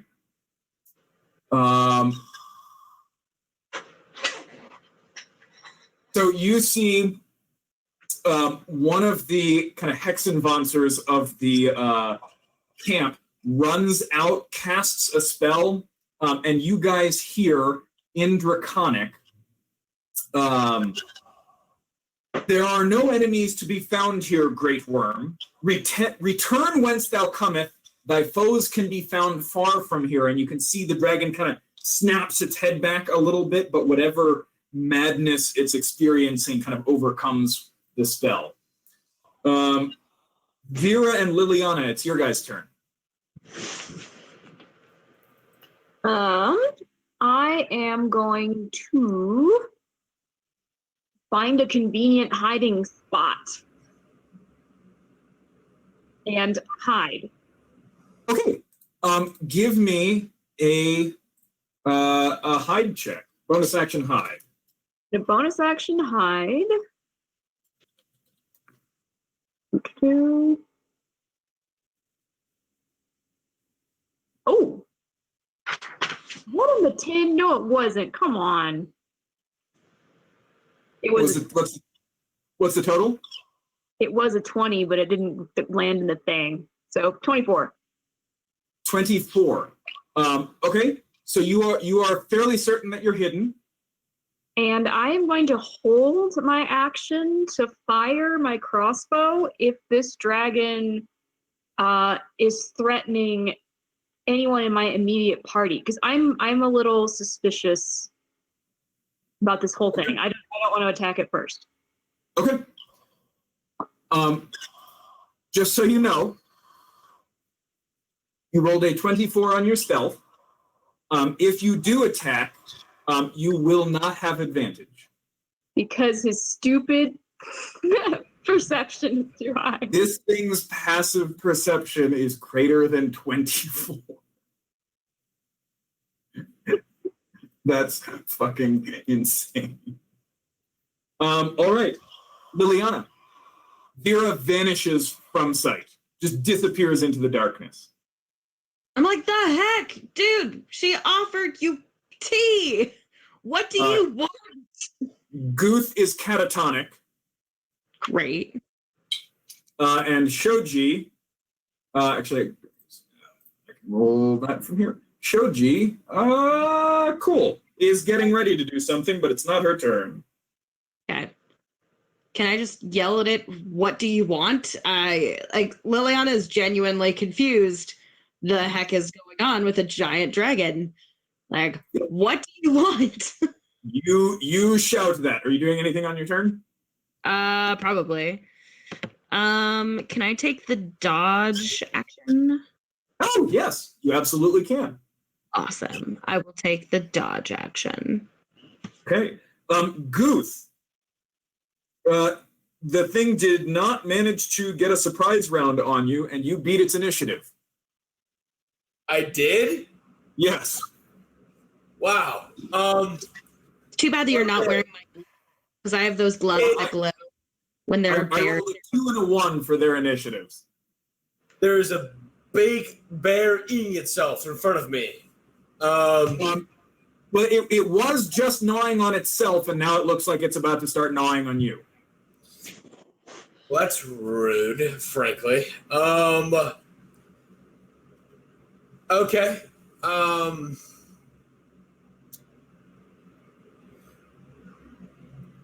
Okay. This thing looks like more than just a bear, right? This thing looks like... Give me an insight check. With advantage. Okay, I'm just going to roll this twice because it's easier. That's good, because that was a natural one. I don't know what is happening. There we go. Nice. Yeah. That's nice. Second best result. I feel like that roll was like the last 6 or 7, like more than the last 6 or 7 combined. You are absolutely not in the physical world at the moment. Okay. It is you and this bear near a road in the middle of nowhere at night.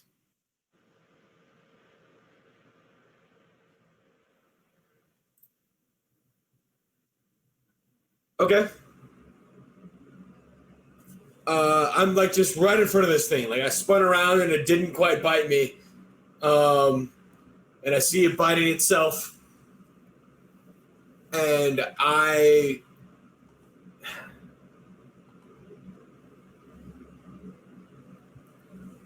I'm just going to say,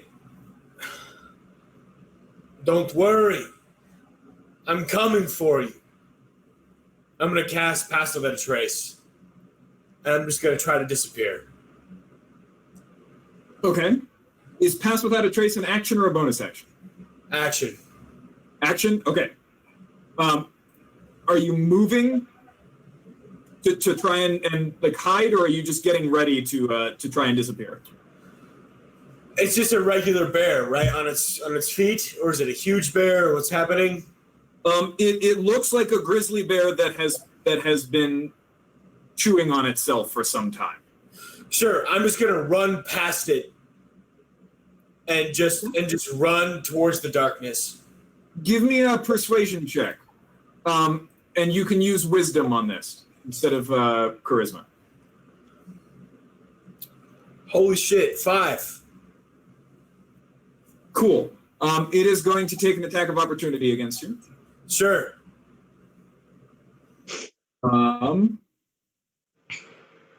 Plus 8. 26 to hit. Hey. I need you to make a strength saving throw. 5. Plus 8. Total 13? 8. Oh, I thought it was 5 plus 8. Okay, yeah, 13. As you start to run past it, its jaw like unhooks and distends impossibly large, and it bites down and just swallows you. Vera, Liliana, and Choji, Guth vanishes, and standing right where he was is a very large bear covered in blood and bites, and just its fur is matted. Guth, you take too many screens. You take 9. You take 14 points of piercing damage. Okay. And then I will. Wow. Jesus. Pass Without a Trace is gone in my dream form. But yeah. Okay. Josh, I have a question. Yes. I want to know if this is a real bear because I am currently attuned to gloves that glow when there are bears within 50 feet of me. I want to know if this is a real bear or something that is pretending to be a bear, because my gloves should glow. I have gloves. That is an insane coincidence that just I can't imagine. I 100% forgot about that item. I rolled randomly for that item and gave it to you like sessions and sessions and Yeah. I cannot believe that actually comes in use. I'm wearing fingerless gloves that glow a dull green when bears are within 50 feet of you, and I have a +2 to animal handling checks. I want to know if this is a bear or if this is not a bear. Cool. Okay. Liliana, your gloves are not glowing. This is not a bear. It is Shoji's turn. Awesome. I now know that we are dealing with a fake bear. Yes.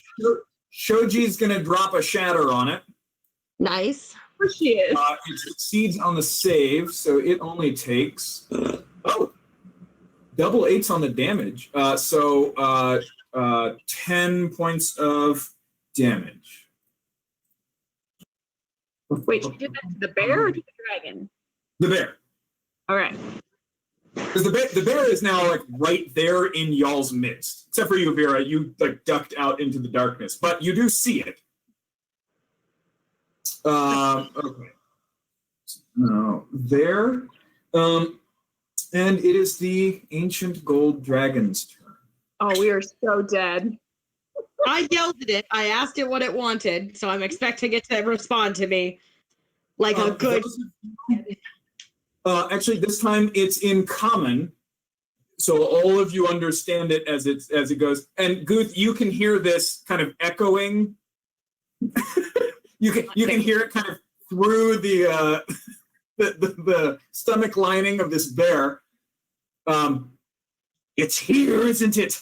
Thou knowest its location. Tell me, vermin. And the dragon leaps and jumps to a new part of the camp and continues to just like tear apart tents.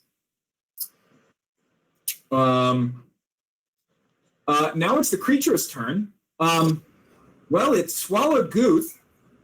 So now it's going to attack 1 through 10 Liliana, 11 through 20 Shoji, because you guys are the closest that it can see. That was 2, oops, 7. So it's going to attack Liliana. Does my held action go off?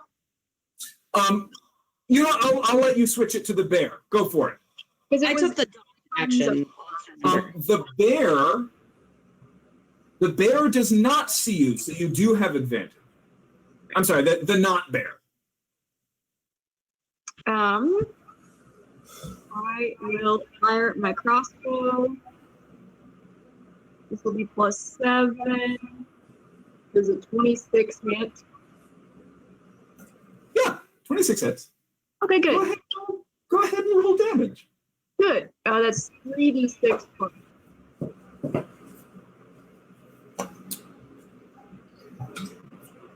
Okay, 18. 18 points of damage. Your bolt kind of pierces it and then drops to the ground, and you can see that where it hit, the flesh and hair doesn't really behave like flesh and hair. It's not like the arrow stuck in it and then came out. It stuck in it, damaged the flesh there, and then just kind of dropped through it and clattered on the ground. It takes some damage, but not as much as it should have. Okay. Okay, but it is its turn. It's going to try and bite Liliana. It has disadvantage. Oh yeah, you're because done. you took the dodge action. Ooh. Cool. It rolled a natural 1. It attempts to bite you, and you can see its jaw like distends and opens impossibly wide, and you just kind of dodge out of the way, and it just takes a mouthful of dirt and a chunk out of the log you were sitting on and just swallows it. Guth, you are joined in its stomach by wood and dirt and soil. In the dragon or in the bear? No, this is the bear. Oh, okay. Sorry, I was like, The dragon just shouted and then moved to a different part of the camp, and then we moved to the bear's turn. sorry, I was confused. Okay. Okay. Top of the round, you hear two voices now shouting that same thing in Draconic.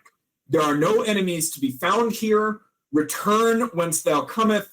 Thy foes can be found far from here. And you can see two of kind of the upper tier Legion casters casting some kind of spell on it. The dragon again kind of snaps back, but kind of overcomes it. It has failed two so far. It's actually had to burn 2 legendary resistances. And that is what the Legion does. Vera and Liliana, you guys are up.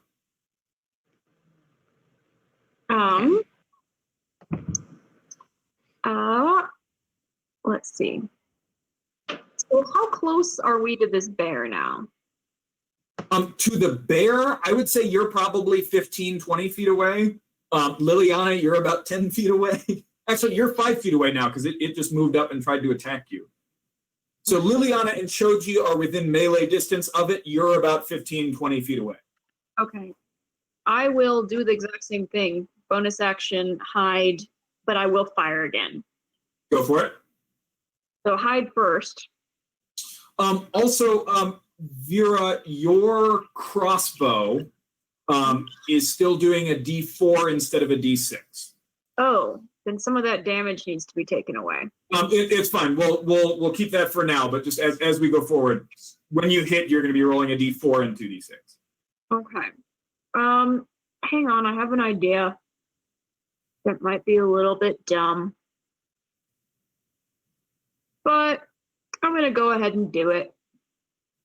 I'm going to, instead of doing that, I now have 35 feet of movement. Yep. Nice.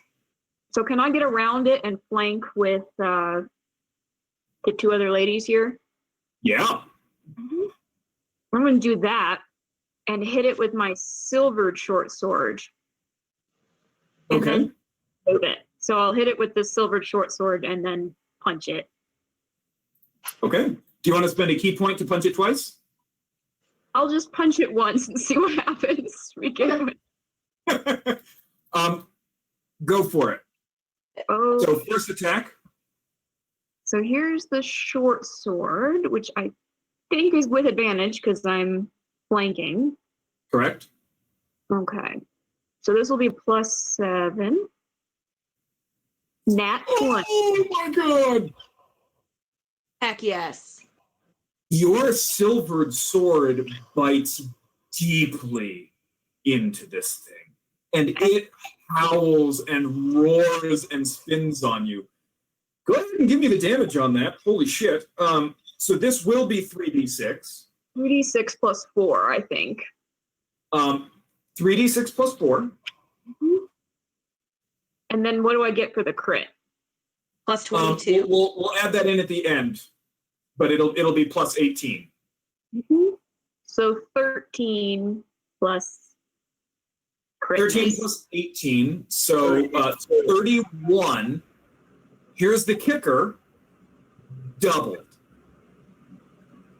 I knew this thing would be You do used. 62 points of damage. Hell yes. Is it a werebear? Crap. Okay. And I hit it with my little fist. And then you punch it. Go ahead and roll the punch attack, still with advantage. That was the attack to roll advantage on. Hell yeah. Plus To roll a 20, not 20. so 19. Total? Yeah, so you do a D4 plus 4 damage. Yay! Boof boof. It's the 1d4. Here it is. How's it looking now? real bad. Nice. I'm delighted. I wasn't expect. That's 2 magical items that I forget that I've given you. 6, and this damage is severely reduced. The silvered short sword bites deep, and then your punch just kind of bounces off a little bit. Holy crap baskets. Now it's gonna turn around and murder me. Oh, it spins and rounds on you. It is definitely. Guys, please before it does that. Oh my gosh. Okay. Whew. That was horrific. Liliana, what are you doing? I want to get around to flank on the other side because obviously Vera is also in melee range now. Yeah, you're already flanking it. She moved around to flank with you. Sweet. Then I want to cast Shocking Grasp. Okay. So let me do this with advantage. Go for Good, it. because that was a natural 1 and a natural 2. I hate this dice rolling system. I'm going to say it so many times, but okay. You light up your hands and grab at it, but you miss as it kind of spins and shifts its bulk to attack Vera. Are you remaining there? Yes. Yeah. Okay. Cool. Goof. At the beginning of your turn, you take.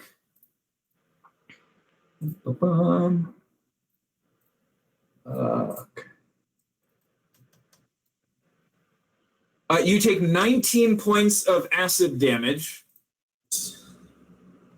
Not halved because you are not raging yet. Yeah. And it is now your turn. Okay.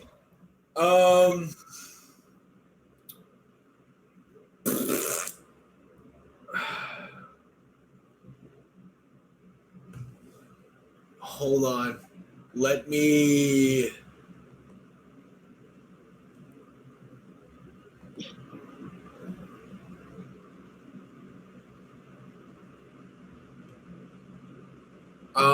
Okay, it says incoming energy.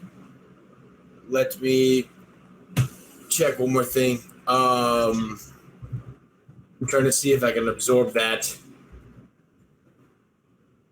Oh, with Stone's Endurance? No. With absorb elements. Acid. Oh, I see. Yeah, I think absorb elements. Just incoming energy. On D&D Beyond. Acid. Nice. I will have that. Okay, so that's a reaction. I take 9 points of damage. So that's actually 22. And I'll burn a spell slot to so I will use absorb elements to take half damage. That's a good use of absorb elements. Yeah. Okay. As that goes, I will get super pissed.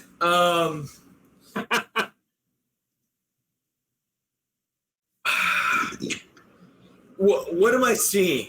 Am I like just in a void with wood and dirt right now? Absolutely nothing.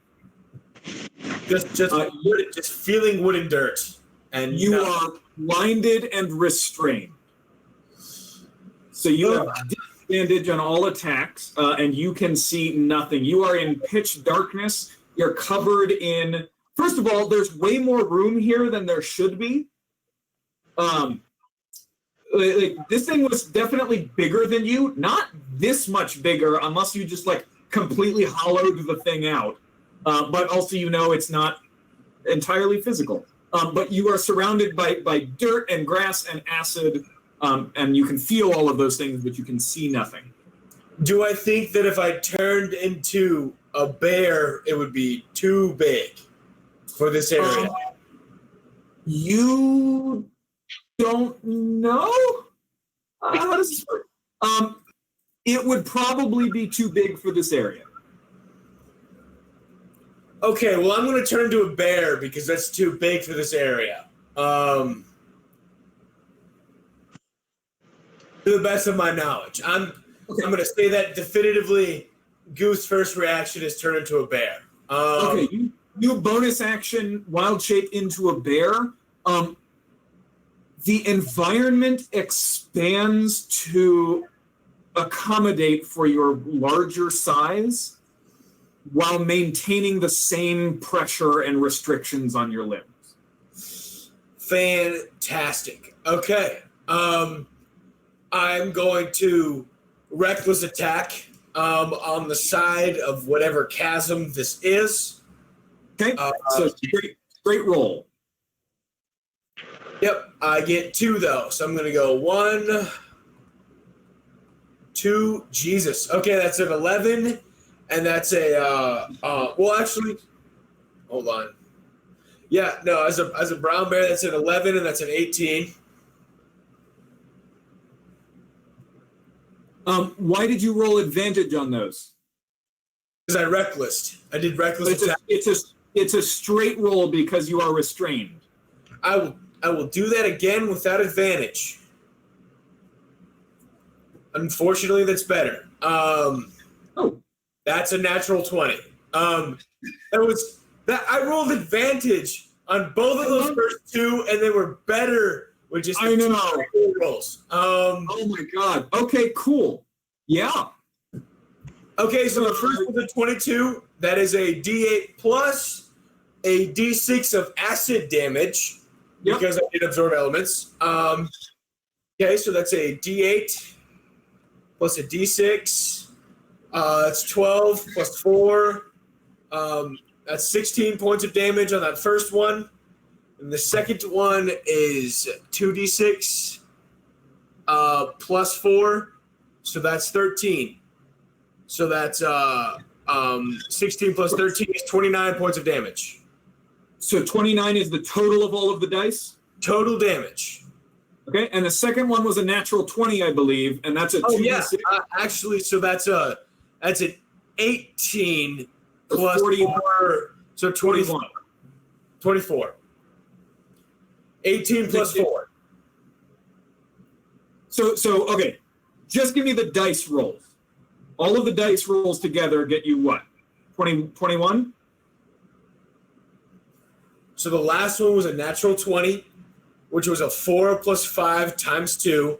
So 9 times 2, 18 plus 4 for modifier, 18 damage for the second attack. The first attack was 12 plus 4. That's not what the critical does. The critical adds max dice damage. Okay, sure. So just give me the numbers you rolled on the dice total. I'm tracking. Gotcha. I forgot about the brutal critical. Yeah, in this world. Okay, so just total damage 16 plus 13, which is 29, plus the brutal critical, which is 2d6. So 12. Yeah. So 41 points of damage. Yes. Okay. Halved to 20. Halved?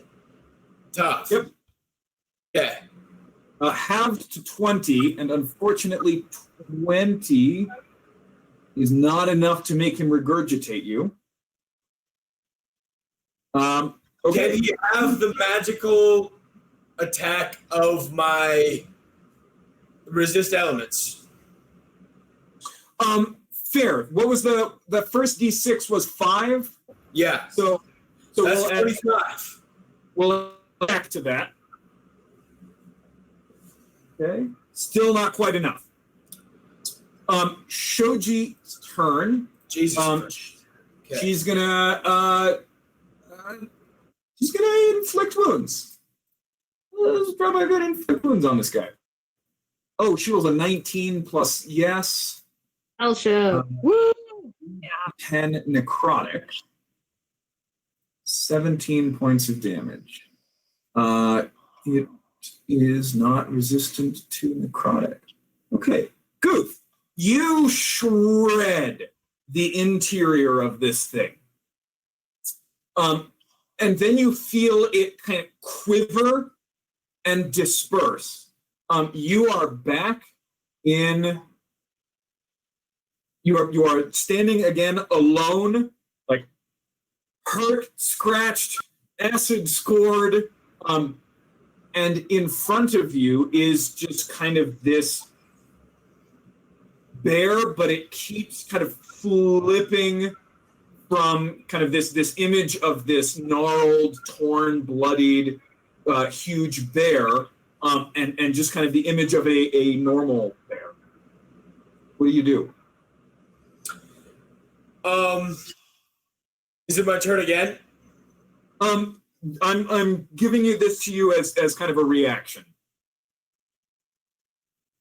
Gotcha. Okay. I mean, I would rage. I don't know if I have a full turn. I would rage and attack it because I can tell that my first reaction was to just kind of move away from it, and then it swallowed me and tried to consume me whole. And peace is no longer an option. It is helpless in front of you as it kind of flips between these two things. It's helpless in front of me? Yeah, it's not making any move to attack. It's just kind of there and kind of alternately going like, and then just looking straight at you and then kind of spasming again. Okay. I will not rage. But I will channel everything I can to attack that energy I felt within Vera. I will close my eyes and I will attack and just swing towards what I feel to be that malevolent energy within Vera. And I will try to rend it from this beast. Give me an insight check. Give me an attack roll. We'll do that. Give me an attack roll with advantage. Okay, actions. That is a +6. At advantage.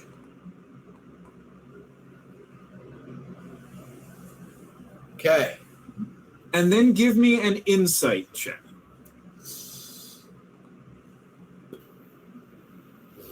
Not super great. Pretty good. 30, 20. Actually, you rolled history, so it's actually more than that. It is more than that. Sorry about that. 19 plus whatever your insight is. 22. It's a 22. 22. You bring back the axe and swing it through the spirit, and it kind of turns into kind of the awful blooded bear right as your axe connects. And you find yourself kind of instinctively casting lesser restoration kind of through the axe. And the red spirit, kind of the bloody part, vanishes. It is not destroyed. It does flee. Give me a perception check.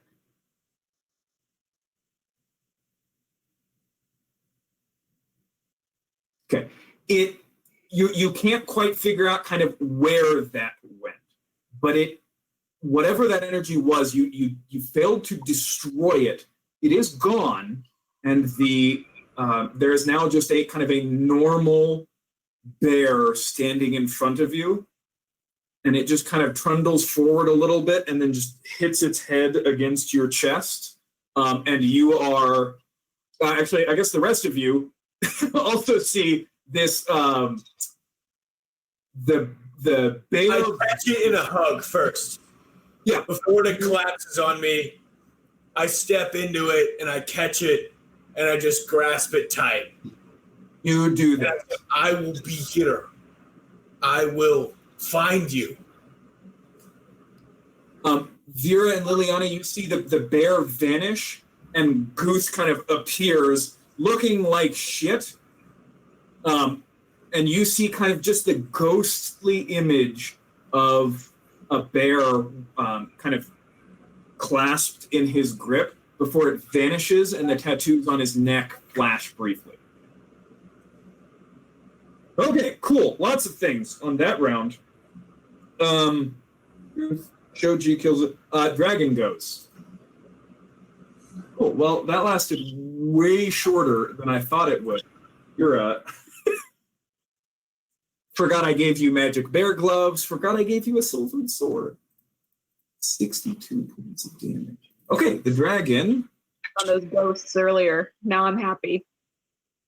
You see the dragon just kind of stops its rampage in a different part of the camp, and yells in Draconic again.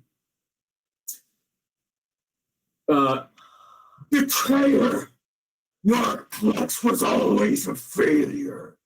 And you, like, just these huge tears just spill down its scales and splash, to you, these like bucket-sized tears just kind of explode on the dirt of the camp floor. And it does nothing else but kind of weep and scream during that turn.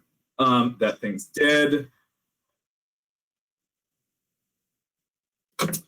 The Legion at this point, 3 Hexenvancers at this point have joined and continue to kind of cast this suggestive magic on the dragon. Succeeds on 2 of its saving throws and burns its final legendary resistance. Giant apes come barreling out of the darkness, leap up. One of them attempts to kind of grab its jaws and just hold it closed. Contested. Nope. And the dragon just kind of knocks it off. 2 of the others are just kind of pummeling against its side, and they're damaging scales, which are just kind of raining down from the dragon. But it's a drop of water in a lake, what they're doing to it. Vera and Liliana, you guys are up. So what did it say? Something about betrayal. It said, betrayer, your clutch was always Sorry, you're cutting out. a failure. Okay. I ain't messing with a gold dragon, so I'm going to hide. Again, hopefully better with stupid perception. Roll a stealth check. Okay. Liliana, what are you doing? I'm gonna take the dodge action again because I'm still like trying to observe what's going on, and I don't think Liliana really like understands what the dragon is trying to do. I mean, yeah, none of you quite understand what the dragon's trying to do, and Guth is up next, so I'm not sure if this is true about him, but both of you recognize, like, don't tangle with an ancient gold dragon. It's over there. You guys are going to stay over here. Yeah, it's not good. Okay. It can still see me, but it won't see me first. What'd you roll on your stealth? 22. It can still 22. see me, but it won't see me first. It still knows where you are. Ah. Ancient dragons suck. Guth, you're up. I'm just gonna kind of release my embrace from whatever spectral bear I had. Did anything that happened in that dream carry over, like all the abilities and stuff? Yeah, you still hurt like hell. You've spent a 2nd level spell slot. Yeah. So everything carried over. Good. I'm just gonna kind of rally, grab my axe, and just like, okay, let's go. I'm gonna cast a healing word on myself for 5 points of healing. You can see the ancient gold dragon has just like thrown a giant ape that came from somewhere to the ground, and is now just like screaming and weeping. Okay, so there's a dragon. There is a dragon. I don't know what to do with this. And I'll just like ready my action for a sprint charge attack at this guy. Okay. Like So with ready action, you can either move or attack with the readied action. So are you readying an attack for if it comes to you, or I'll light produce flame. I'll just light it. I'm holding it in my hand. you got it? Okay. Shoji looks around at you all. Are we killing a dragon? No. I assume you guys indicate absolutely not. And she goes, okay. She has no cups. Ancient Gold Dragon's turn. Okay, that was the end of round. This is the end of round 4. The dragon. Oh. Okay, it attacks. D4 to see which attack. Okay.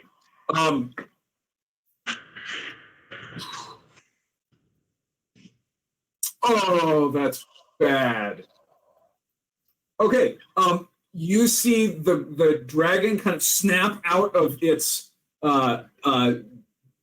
tears and screaming, and shouts in, common, servants of the abyss, burn in the light of the dragon mold. And just starts it turns legionaries into meat. Just they go flying and they are shredded. It rolled a natural 20 and then multiple above 20s. So legionnaires just go flying.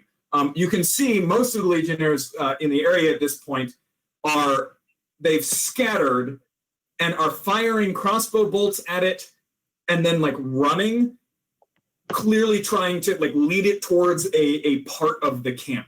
You don't see any genuine attempt to like kill it. They are using magic to try and convince it to leave, and they are like firing crossbows at it to kind of lead it in a direction towards the nearest. Does an 18 hit? I'm sorry?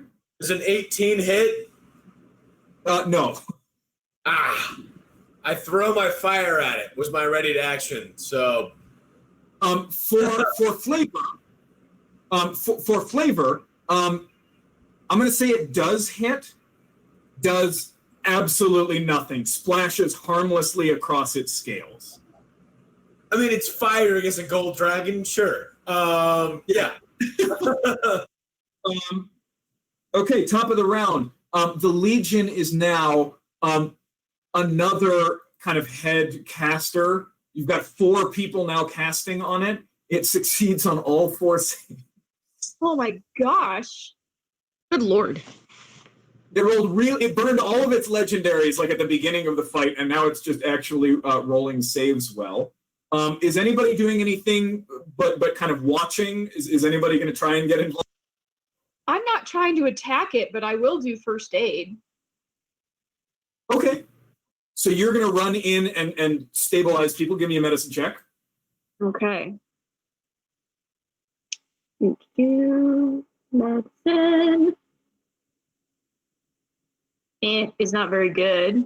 It's hard because at this point the dragon is actively attacking and you're dodging as its like feet come down. You're getting blown around by the wind from its wings as it just powerfully swings. It's going to use its legendary one of its legendary actions on this one. At the end of your turn to legendary actions. Vera, you and everybody nearby is going to make a dexterity saving throw. Of course we are. Ah. Okay.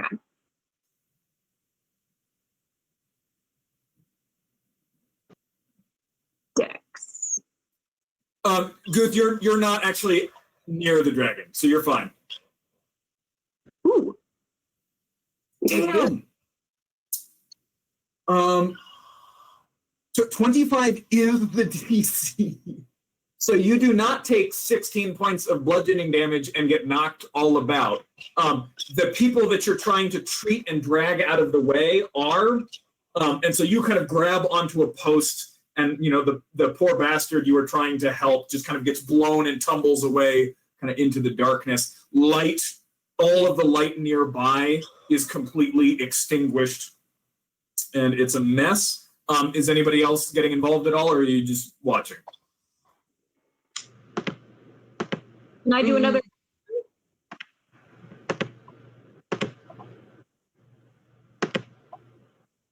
I'm gonna burn a healing word of myself. So no. Healing yourself, Liliana? I don't have any healing spells, so no. Can I roll another medicine check? Yeah, you're the only one getting in there. So go. We'll go ahead and do the dragon's turn. On this turn, it stops attacking, starts just kind of screaming and crying again, and you hear it this time in common again. You said until the end, through fire you dragged us, and ice and pain, and now it is you who gives up hope. And spends its turn weeping and crying. Give me another medicine check. Oh, you did. Dirty 20. Okay. You managed to pull lots of people, get them behind kind of barricades and sturdy things, patching them up. Couple of people who definitely would have died. And there are now several people in the Legion who are now fairly convinced that you are actually just an angel. That is the only kind of logical conclusion. If I can help at all, I'm going to cast Pass Without a Trace with any of those who are close, and just try and shuttle me plus 9 other people away from danger, and do what I can to help out. Like, I know when to run. I'm a big guy. I fight when I can, but I know when to run, and we're running. Okay. Yes. So give me a stealth check and add 10 to it. I will do that. It's a 20. Which is a 20. You run in there. Your druidic magic kind of infuses you and a bunch of other people who are kind of trying to crawl out of the area. They've been hurt and damaged. And you're not quite sure what's going to happen when we get to its turn. Liliana, are you doing anything this round, or still hanging back? I'm gonna help Vera drag people out. I can't heal them, really, but I can help her drag people. Give me an athletics check. I'm bad at those. Athletics. Oh, nice. 18. Okay, you and Vera are kind of getting wounded and dying out of there. Yeah. At the end, okay. The dragon succeeds on another 5 saving throws. We're at the top of round 6. You guys do that. The dragon this turn.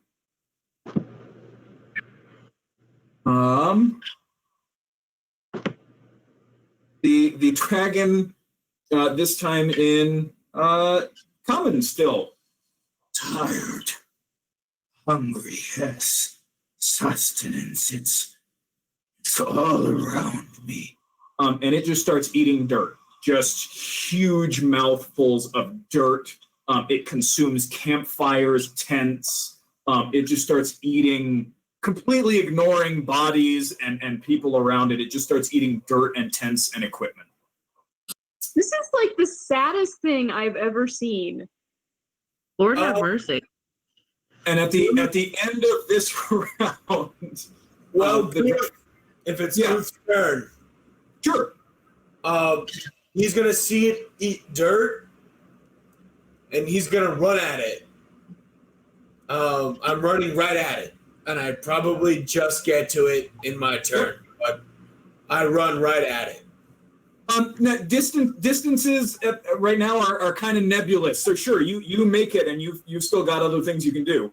I'm gonna cast Lesser Restoration on it. I see its madness, and I look at it, and I'm not sneaking up on it. I'm actually making myself known. Yeah. And I say, find your peace.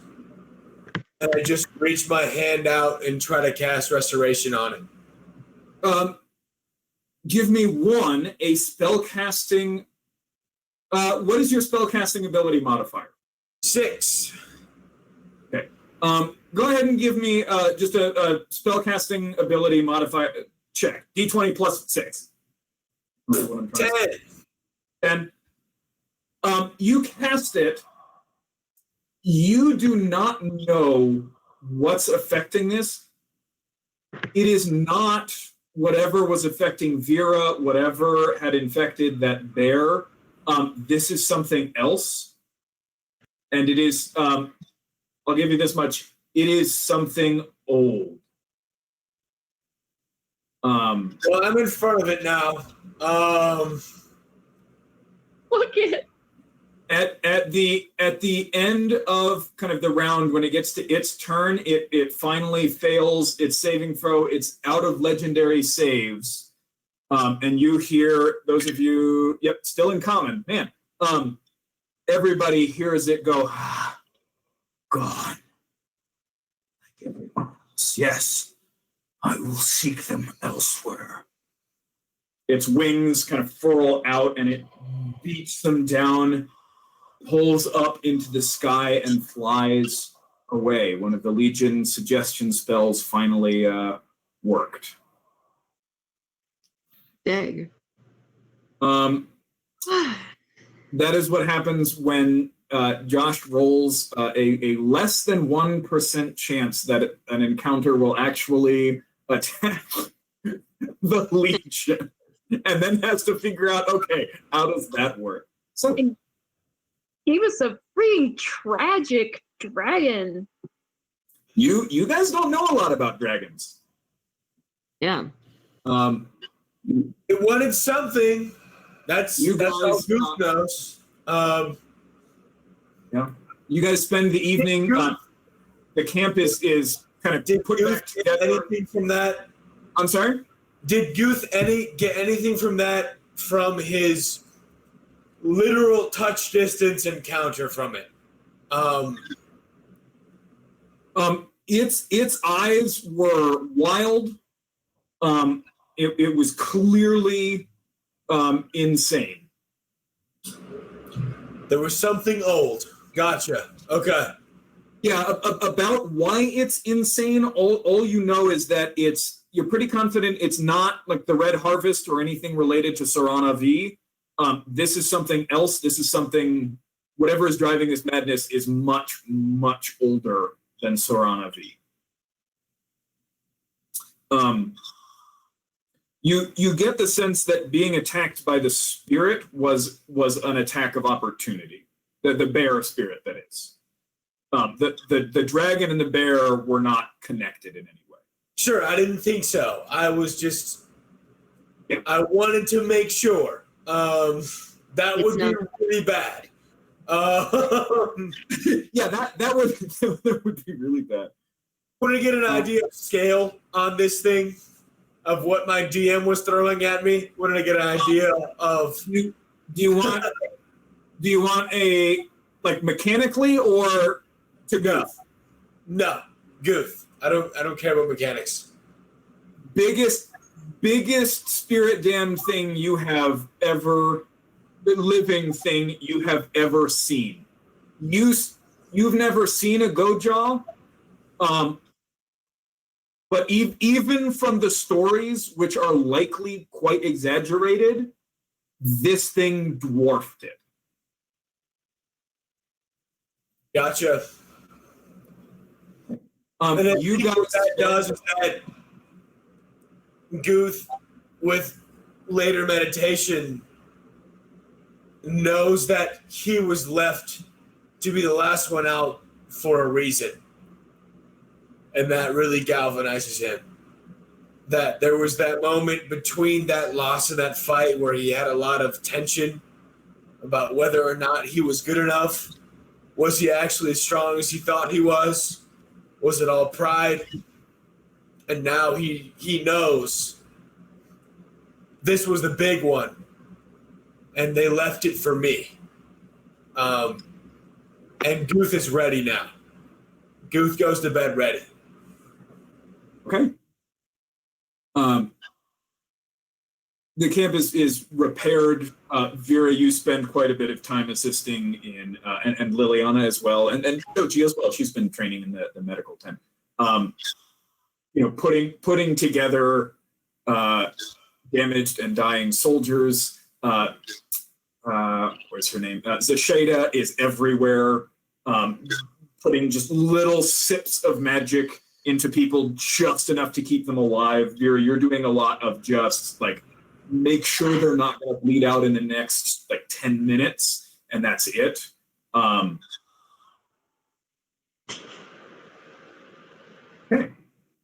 The remainder of the journey is uneventful. Oh, thank goodness. After that, Yeah. The remainder of the journey is uneventful, and kind of towards the mid afternoon, early evening of the 9th day of the journey, you sight the Great Walls of Vreim.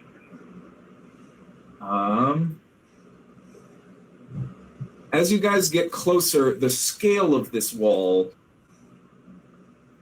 astounds you, and then it gets even bigger and even bigger. By the time you guys are kind of in the shadow of it, this thing is well over 100 feet high.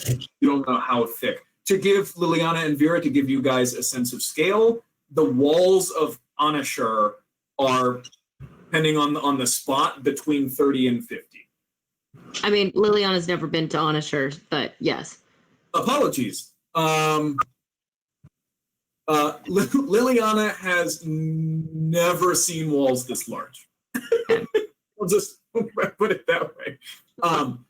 They are truly massive. Also, the walls appear to be monolithic, one stone. There's no mortar, there's no kind of large stone stacked on. It is smooth and kind of glows a pale white color, and somehow it is one piece. You guys are, yeah, go ahead. I was just going to say, the first thing I have in this notebook is when we approached the walls of Vreim in the last campaign. There's my little picture. Okay. You guys are kind of towards the front, and you can see figures way above at the top of the wall, and somebody kind of bends over, and you hear somebody shout, "Stand and be recognized!" And Arya steps forward and says, "I'm Krieg Vance Arya Leontia, acting commandant of the 5th Legion of the Empire of Vreim. We have grown tired of the wilderness. We are ready to come home." You hear echoing down, "Stand where you are." After a few minutes, these truly massive gates just start kind of creaking inward. And the gates themselves are a good 20, 30 feet tall, 20 feet from kind of hinge to hinge. And a group of about 20 legionnaires walk out. They're carrying a chair, a table. One of them has like a brazier filled with fuel, and a bunch of them are carrying these strange rods with kind of runes carved into them. And 2 of them are carrying a large and apparently very heavy crate. And they kind of set all of this stuff up. So there's a table, there's a chair, and then kind of in front of it, they take those rods and just kind of cram them into the ground in a loose circle about 10 feet in diameter. And then they all kind of step back.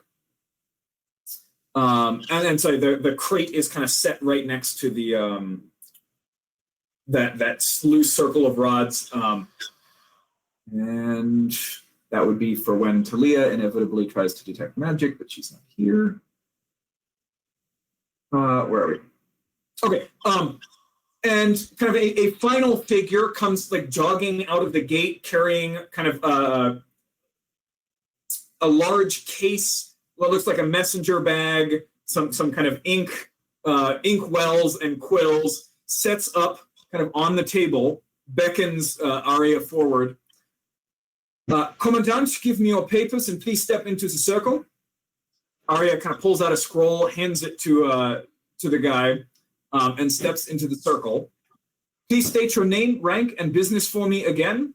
Arya kind of repeats it all, and you could see tension goes out of the guy's shoulders. Welcome home, Commandant. Hope the wilderness was not too cold. The Empire receives you in full honor, and the High Chancellor himself commends your achievements. And you see a lot of tension go out of Arya's shoulders. He hands her kind of several sealed letters, and he shouts up kind of towards the top of the wall, "Process them!"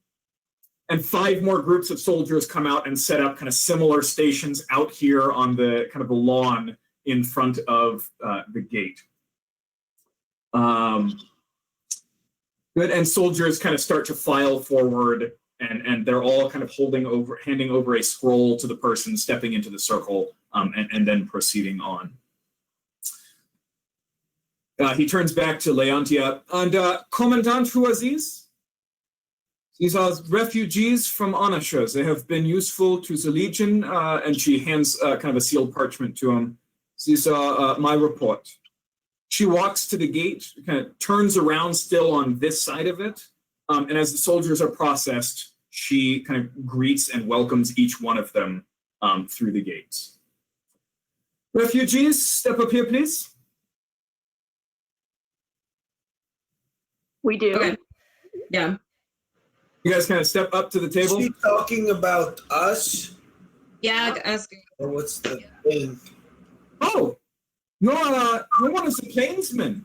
Have you grown tired of the wilderness? Ready to come to a real city?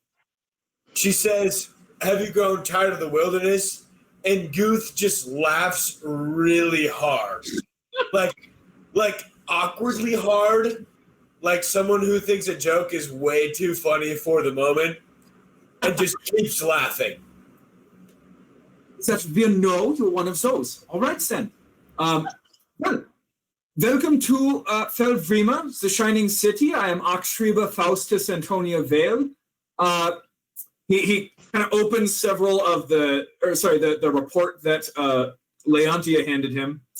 Okay, I see you have never been to the Empire before. You must have papers while you are in the Empire. They will be necessary for making any purchases, as well as for simply moving about within the Imperial City. If you are caught within the city without the papers, or found falsifying them, you will be punished and may be subject to service, heavy fines, and execution. Do you understand? Yeah. Yeah. All right. I have a question, Josh. Yes. When in history did Vreim become a thing? Like, was Vreim a thing when, like, 1,000 years ago, or was Vreim a thing more recently? Give me a history check using. Sorry, it's telling me that somebody has applied the unconscious effect to Liliana. I was like, oh. It was something I accidentally clicked while I was like looking around at something. I was like, "Whoops, wrong button." Liliana walks up to the table and just drops.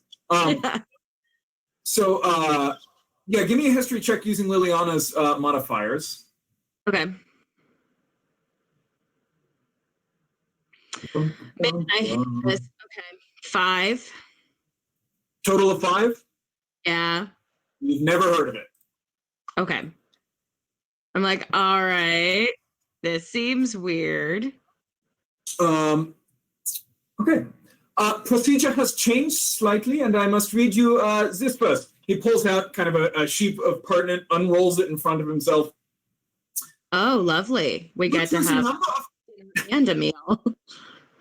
due to the number of conflicts at the gate to the empire and of dozens of adventurer lives, and to further increase the beneficial relationship between the empire and Jaeger parties, the High Chancellor has instructed that questions directed at discerning whether or not those who enter are necromancers or otherwise traffic in the undead be stricken from the interview. Further, I am instructed to inform you that should I or any citizen of any age or ability discover that you are a necromancer, or that you otherwise traffic in the undead, I and all other citizens in the vicinity will be compelled to annihilate your being on the spot and without hesitation. Along with anyone who tries to defend you. So, as long as you do not make use of your abilities with the undead and you do not reveal yourself to anyone while within the empire, nor give them any reason to think you possess such abilities, you are welcome within the empire. Wow. I have been informed. What is it? I'm going to roll a deception check on Shoji's behalf here. I mean, the undead are gross and cheaters. Honestly, it really upsets me that anyone would even try to advocate for these stupid people who would try to cheat the contest. Vera, Shoji giggles a little bit. Oh no. I have been informed that if I am a necromancer or otherwise traffic in the undead, and if this knowledge comes to any citizen in my presence or nearby, that I will immediately be annihilated along with anyone who tries to defend me. Do you agree with the statement? Is he done? Yeah. Yeah, he's looking at you guys. At the moment, he's addressing you as a group. Yeah. Yes. Yeah, and I would help you if there were any necromancers, honestly. That is admirable. I don't know what you mean by cheaters, but I appreciate your energy. All right, takes that parchment, sets it aside. On a personal note, I would like to reiterate, neither I nor any other citizen wishes to know whether or not you are a necromancer. Yes? You understand? I am tired of directing the cleanup of corpses at the gates, and I hear it's even messier whenever they discover a necromancer within the Imperial City. I'm not joking. He looks at each of you very earnestly. There's a powerful Jaeger from the Scarlet Flynn in the Capona, been here all winter without incident, but 2 weeks ago gets a little drunk, talks a little too loud, and that was it. The other patrons descended on him, the guard follows, it was a mess. Fortunately, his friends stepped aside and didn't get involved, so we didn't have to kill all of them. Just don't get sloppy, yeah? Yeah. That's the funniest shit ever. Oh my god. That's so... What'd you say? I've never read a book in my life, so we're good. Okay, Grace is left. Okay, so like... So Vera deadpans, but Guth is like, I mean, I would want to know if there's a necromancer so I could take care of that, right? Like that is understood, but the Empire benefits greatly from a mutual favors with adventuring groups. Many adventuring groups, we call them Jaegers. The wilderness is a shitty place, and sometimes Jaegers find it useful to kind of take on some of that shittiness for self-defense. We would not want to exclude such parties from the Empire. Then we could benefit, and they could benefit just from not asking some questions. So, again, your energy... You want to exclude it from the Empire, but not the Empire's service, is what you're saying. No, we all... she looks at you genuinely confused. I don't understand the distinction. Neither do we. We're good. We all do so solemnly say yes, we're good. Necromancy. All right. Use like his level of awareness like reads Liliana and goes like, okay, all right, that's fine. And just kind of like he was very animated in this conversation and now just like stops talking. Okay. I'm gonna make Beth watch like at least that portion of this episode. I really wish she was here for the entrance to Vreim, but all right. One at a time, please. Place all items of a magical nature into the crate. Step among the Vahat and answer my questions. You will be prompted to reveal the truth. If you resist, it will be known, and if you lie, it will be known. Now, to avoid, if we were in person, I would go through with each of you and do kind of the whole interview and get, for the sake of too much bureaucracy, we're going to do places use 4 items on the line. We're going to do a montage. We're going to do a montage of each question to each person. So we'll do each question and then go 1, 2, 3, and then we'll do the next question 1, 2, 3. So we'll do it that way. So we don't go through the whole thing each time. Okay, good. So you, each of you kind of steps into this circle, and some kind of force or presence tries to get into your mind a little bit. Does anybody resist? I really want, but I don't. Okay, Vera does not. Liliana? I don't. You do not? Guth? Don't. What does it feel like? It feels as if something is if this makes any sense, measuring the frequency of your thoughts against itself. It's not attacking, it's not kind of taking over. It is measuring your thoughts before your thoughts can become words. Okay, then if this makes sense, Guth's mind and thought and being clasps hands with this force. In a very way of, at the moment that either would resist, they would both resist. But in this moment, it just takes its hand. Okay. So for the duration of this, just so that you guys know,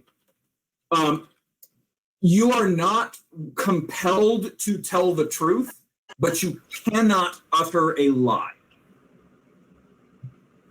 Okay. Can I add something really fast to when the force field on me? I, not being aware of that and what this is, I'm going to use a meditation technique to kind of blank out the mind. Like I'm not that they're not reading surface thoughts or something. So I'm just like, and okay.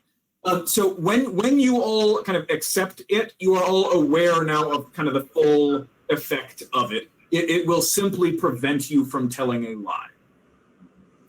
still hang it. All right. Please state your full name, including any military titles, titles of land, or titles of nobility. And we're gonna continue with my screen, so it'll go Vera, Goose, Liliana. Okay. Vera Mayweather.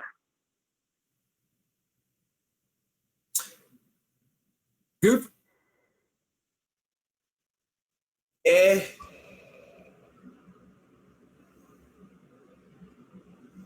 I'm sorry, but I'm going to need a name.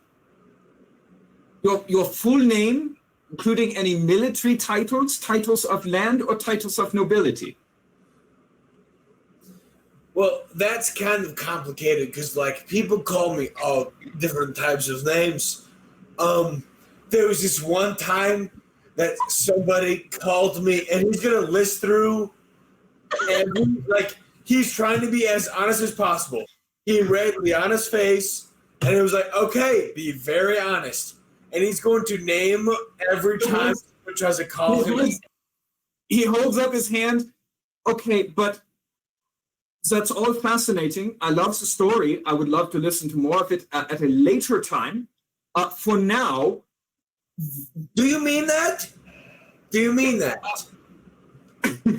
You said you want to hear it at a later time. Do you mean that? There are a great number of people behind you who wish to return home.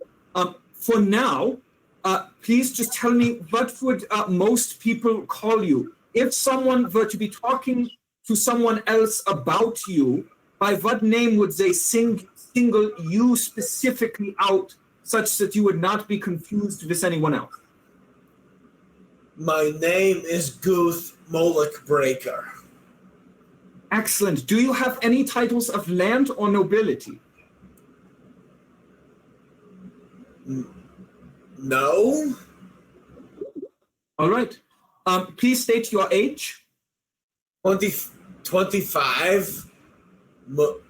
Yeah, I think it's like 25. I feel like, if I'm being honest, there's definitely a difference in like your age versus mine. For sure. That will do. Thank you. Okay. Vera and Liliana? Oh, for age? Liliana didn't get her name. I didn't get my name. Oh, I'm so sorry. Liliana, name? Liliana. Do you have any titles of land or nobility? Man, I sure wish I did. One of the people kind of standing around monitoring one of the rods is like, yeah, she really does. Starting at the top again, please state your age. Me? Yep. Sure. Vera starts, like, vaguely has to think about it and starts doing a little of this. Do I subtract the 7? Do I? I think I'm just going to give them what I actually have been on the planet, though. Okay. Even a little sketchy because I'm not sure when I was born. Fair. So what would Vera's most honest guess be? Approximately 180? 1? 2? Is what I say. Guth, 25 or thereabouts. Liliana? Say 1,000. Do it. Start pulling out like fingers and then deadpan 1,161 years old, I think, if I did the math right. He looks at the guys standing around like monitoring the rods, and they all like look up to him and nod. Okay. So, oh wait, no, sorry, it's 1,171. I apologize. Math was wrong. Top of the round again. Please state your race.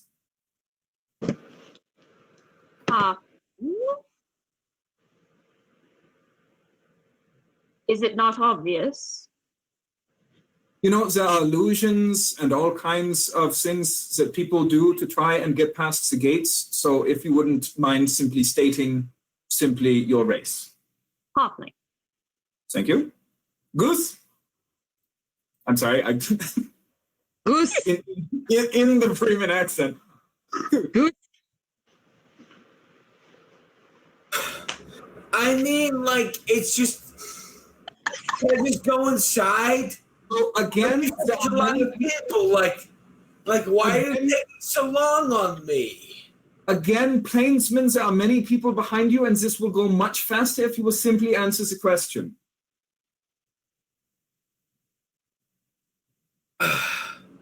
I just...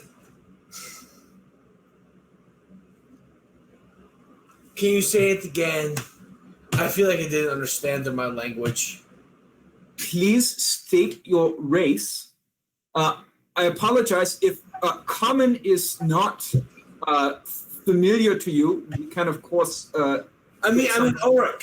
Like, look at me. I speak in an orc accent. Like... Right? Thank you. Why do I have to say it? Liliana? I guess I'm a dragonborn now. All right. Top. Back to the top. Please state your place of origin. Punisher. Youth. Up? I don't know. Like north, like far away. Can I say far away? So you said it, so technically it is not false, but from what region do you hail? North. North is not so much a region as a direction. You are from the passage past the sky. You are from the gate wheel, the borderlands. You are from. I'm where the plains are. That's where I'm where the echoes are. I don't know what your map says. I don't have the same map. Like I walked a really long way to get here. Calmly, You want to stay a long way away? Like I did my best. I don't have the same map as you. I don't have a map. We don't need the map in my Calmly pulls out culture. a map and like puts a finger. It's like, so they're right here, and just slowly starts tracing their finger north on the map. You're doing great, buddy. You're doing great. This literal. Okay, I grab their wrist and be like, okay, I understand what you're doing. We don't use maps in my culture. So, like, I understand, but, like, I don't know what you're doing, and I just, like, I'm this way. Looks at one of you guys. Does anybody know the name of the region where he's from? No. It's the Great Plateau. I'm from the Great Plateau. Okay, no, this is good. Yeah, all right. You are from the Gatefield. Okay. Liliana. I'm from the Dragonborn Confederacy. What is the dragon? All right. It's the truth. Apparently it's true, so I'll write it down. Top of the group. Are you dead? White. Are you undead? No. All right. Guth. Are you dead? He gets, like, visibly upset and, I'm like, so grabs you, like, do you think I'm a cheater? Do you think I would ever cheat? Do you? And then he, like, lets you down and, like, calms down. No. Good. You are getting better at this. Liliana. No. Okay. To Guth and Liliana, Vera already answered this one. Are you undead?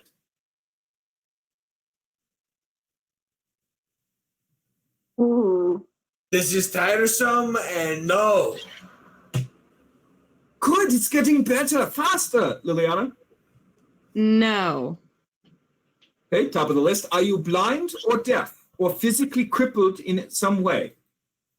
You might be if you don't let me in here soon. I can tell that you are not lying, and I feel compelled to tell you that should you commit violence against me in any way, you will be destroyed. Vera. Try me.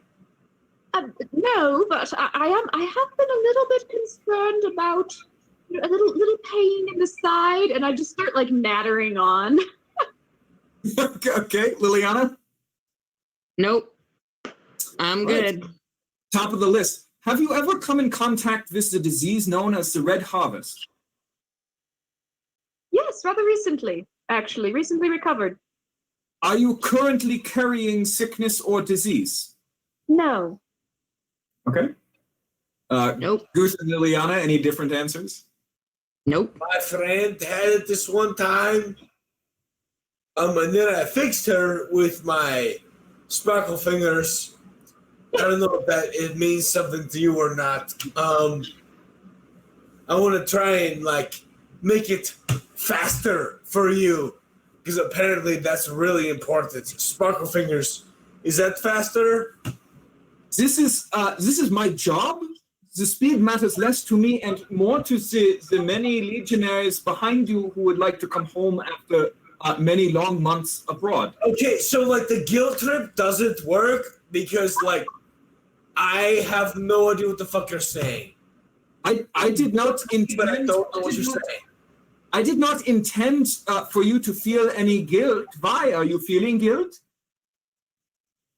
Don't put this on me. Don't put this on me. This is not a fun thing. You can. He's starting to actually get into this and enjoy it a little bit, despite the discomfort of the legionaries behind you. Like I'm not putting anything on you. You're not getting physical, but he is getting as close as possible. Like he's like flexing his fingers in front of the person in front of him. He's like, like that. Like he's just this man is a bureaucrat, and like any career bureaucrat, enjoys thoroughly whatever power he can have over someone else. Yep.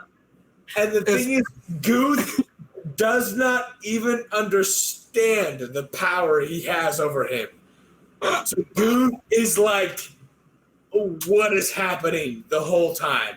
Like Like a tiny hand and just pat you on the elbow. Just like grabbing his shoulder and giving him pats like rapidly, like increasing as he gets angrier. Like, you got this, man. Dear, you've already gone, by the time Guth is doing his, you've already gone through the whole thing, so you're done, you've got your papers, you're ready to go, and so you just came back and just kind of patting him. So to all of you, did you actually place all items of a magical nature into the crate? Yes. I own 4 things. I own literally 4 things. Like and he like Guth literally tears off his loincloth and sets it in the tray, and then like shoves the tray in front of him, and he's like, I own 4 things.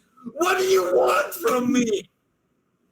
What I would like from you, because of the nature of the spell, is a simple yes or no answer. Nick, I am crying. Oh my gosh. Like, Guth slams it on the ground and, like, for at least 5 minutes does like a 1, 2, 3, 4 thing in front of him. And then, like, realizing that until he needs a yes or no, just, like, very dejectedly says, like, okay. In, like, 30 seconds. Yes. Right. So unless anybody objects, everybody has put all of their magical things into the crate. Yes. Can I do a t-shirt that just says I own 4 things? I would like that t-shirt. That needs to happen. Is this your true physical appearance? Are you or any part of you on any magical or illusory effect? No. Guth has 2 more wild shapes. And he will change into a spider and say yes in spider, and then change it to an Almania Deinonychus and say yes in Almania Deinonychus, and then turns back into Guth and say yes in all 3. Can you do the second one again? That was actually quite pretty. I like the feathers. God, you really are a dick. You know that, right? Like, I wish, like, if He kind of cups the back of their head, like not aggressively, but also aggressively, like kind of pulls their head in and goes like, and he allows it with the calm only possible in someone who knows that the second it turns violent, you will be obliterated. Yeah, I'm just me. I have nothing. I'm good. Guth recognizes that and does everything he can. He pulls them in, puts your head to mine, and then presses it as hard as fucking possible. Just like presses and just like headbutt, just like we're connected, and just like pressure pushes until he says, "Yeah, this is it." Could you please make a straight contested strength check? And for the sake of the scene, I am praying that this person wins. Oh no! I'm gonna go ahead and show GM rolls. Go ahead and roll, Goof. With what? It's just a straight strength check. Jesus Christ! This is amazing. That is pretty impressive. They've got a +3. They struggle to resist it. You can feel the strain, but the smile never breaks. And as you grunt out, "Yeah, thank you." This is everyone's fantasy of hurting a TSA agent. It's just everyone like, "Please let me get on the plane. Please." And like personally, I have never had a problem with it or ever wished them ill whatsoever. So I will delightfully exclude myself. I haven't either. Maybe it's just you, Nick. Like part of me wants to like say that was with rage. As a teacher who spends long hours every weekday doing things that lots of people don't want me to be doing and they want to resist it, but which I have to do because it's my job and I know it's good for them, I'm on the TSA agency. I was like, as the bartender who had to stay up until 2 a.m. catering to rich people, I am super on the side of the TSA agent where you just want to strangle everybody. So yeah, I feel it. We are going to return. There are two sides. Bring it back to the scene. We're going to bring it back. I want to sympathize with both Josh and Mary, but part of me wants to say, completely outside of metagame, it's furious and hates it. Like, Goot is like restraining himself from hurting this man, and I won't roll with advantage because it was a natural 1. But any further rolls, Guth is raging. I'll just say that right now. Like almost because of the rage, Guth is literally like he had a natural 1.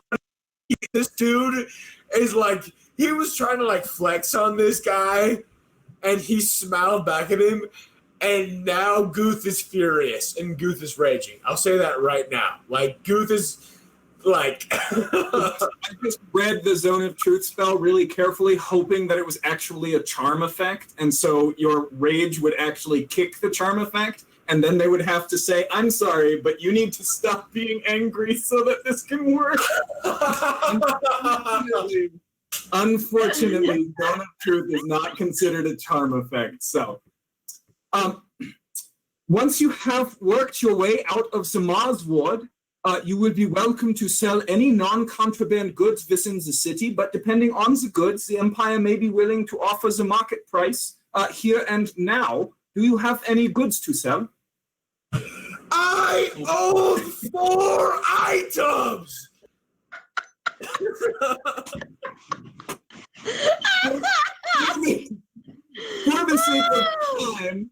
For the sake of time, so we can kind of end this bureaucratic nightmare and like be in the empire when we start next episode. If you have anything you want to sell, we'll work it. We'll work through it outside of the game. I have 4 items. Like, I say it with rage. I say it as Nick. I say it as Guth. I say it as Raging Guth. I own 4 items. Like, please. Please state any associations you have, including any city, settlement, people, organization, or business in which you hold an official position or with whom you have any formal relationship.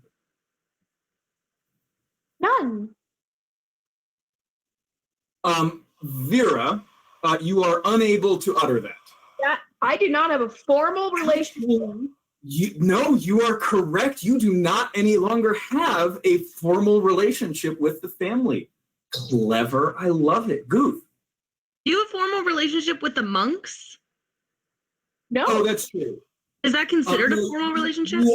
You are considered a member of the Temple of the Shadowed Mount. Okay, I was just curious. That one would be required. Order of the Shadowed Mount, I believe is their name. Oh yes, those island people, the weird ones. All right. The fucking monks, as they called Jocasta when she came to Vreim for the first time. Goof? Whatever relationship will find doom to you, you goddamn God. I will find it and become one of them. But as of right now, no. In point of fact, I am not a god. I am Achschreiber, but do not fucking care. Duly noted. He's really nice when he's not being interrogated by bureaucrats. Dude is like vibrating right now, like visibly vibrating right now. Like, I might need to roll to see if I don't hurt this man. Like, oh man. I kind of wanted to like blaze through this and like get into the Empire, but honestly, this is almost better. This more. No. Just All say right. no. Do you or your associates have... I know what you're about to ask. That's amazing. Do you or your associates harbor any ill feelings for the Empire or any of its citizens? Yes! I will fucking kill you! I will tear you limb from limb. I will absolutely separate your muscle sinew, limb from limb. I will tear you to pieces. I will rip your tongue out so you can utter no ill will towards me or anyone that I know, anyone that I love. You will know nothing. I will tear you from piece to piece. Is that truthful enough to you? Oh, Nick, I needed that. Oh my God. He very calmly marked something down on the piece of paper. Zero Crate in half. Bro, I'm good. Shatters a crate. He just like walks away for about like a minute and just breaks like 6 things and then comes back and he's like, hello, I'm ready for interview again. I need a second, sorry. Oh, wow. Oh, wow. Like a sketch. Yeah. This has been sketch comedy. Yeah. I own 4 things. I mean, honestly, if it's okay with anybody else, I'm just going to continue the interview with. If there's anything in particular or anything that might be out of the ordinary, if you guys were asked the same questions, just let me know and we'll run with it. But we're just going to run this with Guth for now. Josh, I agree. Oh my hour of me Can we shouting just, at this one guard. Can we just And get like, t-shirts? that's all I want from Can we this whole just- campaign. Can we Like, get t-shirts that say I own 4 things? Like, because I need that as like a sticker or a t-shirt or something. I own 4 things. The whole interview could be finished in just 15 minutes.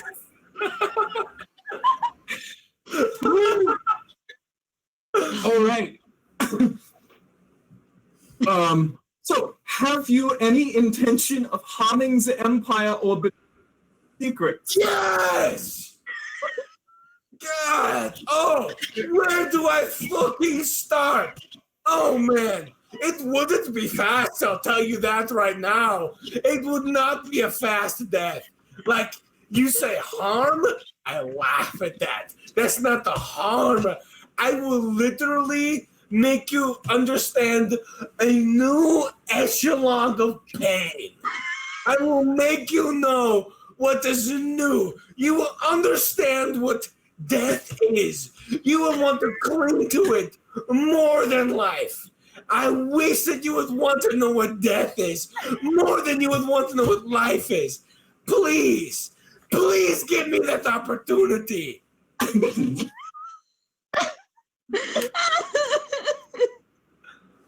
Please state any professional skills you have and your levels of training. I've flayed guards before. I've removed the skin from guards before, from any animal. I will tell you, from the smallest to the largest. Tell me how big you've seen something. I've removed every inch of skin from something.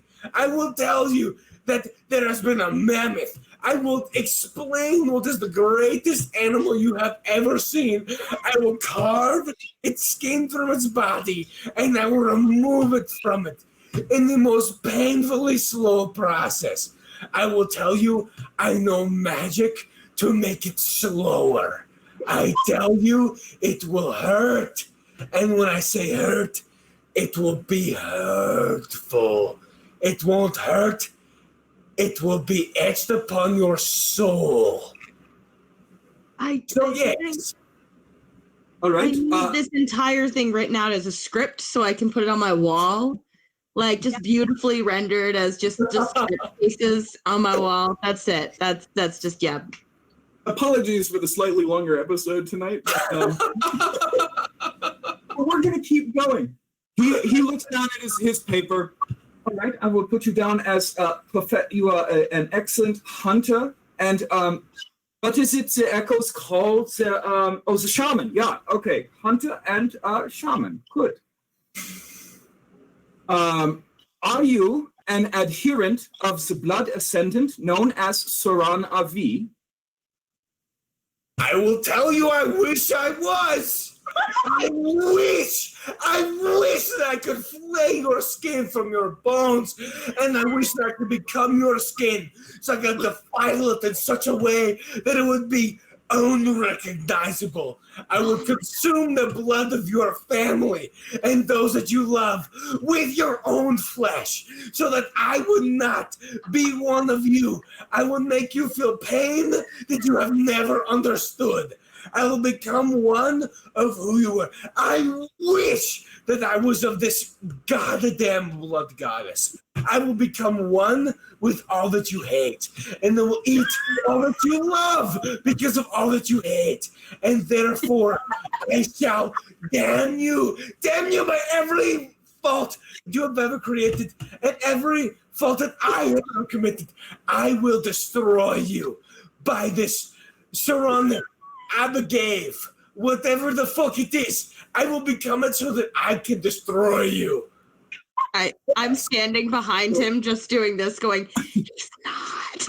If I'm being honest, no, I don't actually ascribe to this Soran Aviv. No. The official answer is no. But for you personally, the answer is yes. I wish that was. So that brings me to the second part of the question. I assume the answer then would be yes to, are you curious about the religion of Soran Avi, or you have interest or inclination to investigate it, as well as the third part of the question, why. So I will assume the answer is because you wish it to destroy me. The only answer I would be to yes would be to destroy you once again. But to be able to destroy you by myself, no. I will destroy you by myself once, twice, thrice over, so that I could destroy you in every way. I will never give you a chance at second life. No curiosity available to me in this moment. I will give you no second life. I will give you no life, period. I will remove you from existence. So in a very honest answer, I would say no. I'm not interested in this answer. Outside of game, Nick, I am deeply impressed with your ability and your talent for threatening in a variety of non-repetitive ways. I mean, blood and death and whatnot are all involved repeatedly, but I am impressed. Thank you. So you have indicated that you have magical talent. Please describe the nature of your most damaging magical abilities. Guth takes a lap. If anyone else wants to talk for a second, he's just shouting and laughing. I'm pretty sure at this point the entire Legion has been processed at the other tables. Like, the sun is just going down. Everybody's still out here. It's like pulling cloaks. It's kind of a chilly, but it's spring, but it's kind of chilly this evening. Everybody's kind of pulling cloaks just a little bit tighter. It's just this table of people out here. I have snacks. I'm sorry? I have snacks on me, preferably crunchy snacks. I will be sitting in the grass, just tossing back my snacks and having the time of my life right now. I think I'm going to join her. I'm going to snack on her snacks with her. I generally assume that you have like pre-wrapped sandwiches in your pocket if you want. Yeah, things like that. Here, Like, Guth owns Vera. nothing and tosses. Honestly, never mind. Guth doesn't own a bag. If Guth could, he would throw his rations towards everyone else so he could have this moment to let this person know that he is nothing. And he spends, outside of the stake of stream, excruciating detail how he would absolutely make this person suffer by the furthest point, including healing powers. He would use the spell Goodberry to give him just enough sustenance 10 times to give him the ability to live. He would use no spell to harm this man. He would only use his spells to heal this man so that he could hurt him for longer. So that he could let him know that this man does not deserve the occupancy of sensation, but has been given it as a punishment. And Guth is the punishment. Guth is the layer of punishment. Guth will give an exponential moment of punishment. He will lay it over time after time beyond what is deserved. He will give it gratuitously, the punishment which this man deserves, and will do nothing but what he can to heal this man so that he can feel what is truly just, what has truly been given to him, which is pain and sorrow and only misery, and Guth will allow that for him. Good. Be aware you may be called upon to use your power on behalf of the city, the Hollow Throne, and the High Chancellor Duquesne. In such cases, you will use your abilities as directed by the Empire. Why do you wish to enter the Empire of Vreim? And for this, I would actually like to go ahead and get everybody's answers here. So, Vera, why do you wish to Everyone else go first. Everyone else go first. I seek an audience with the matriarch Callista. For what purpose beyond that?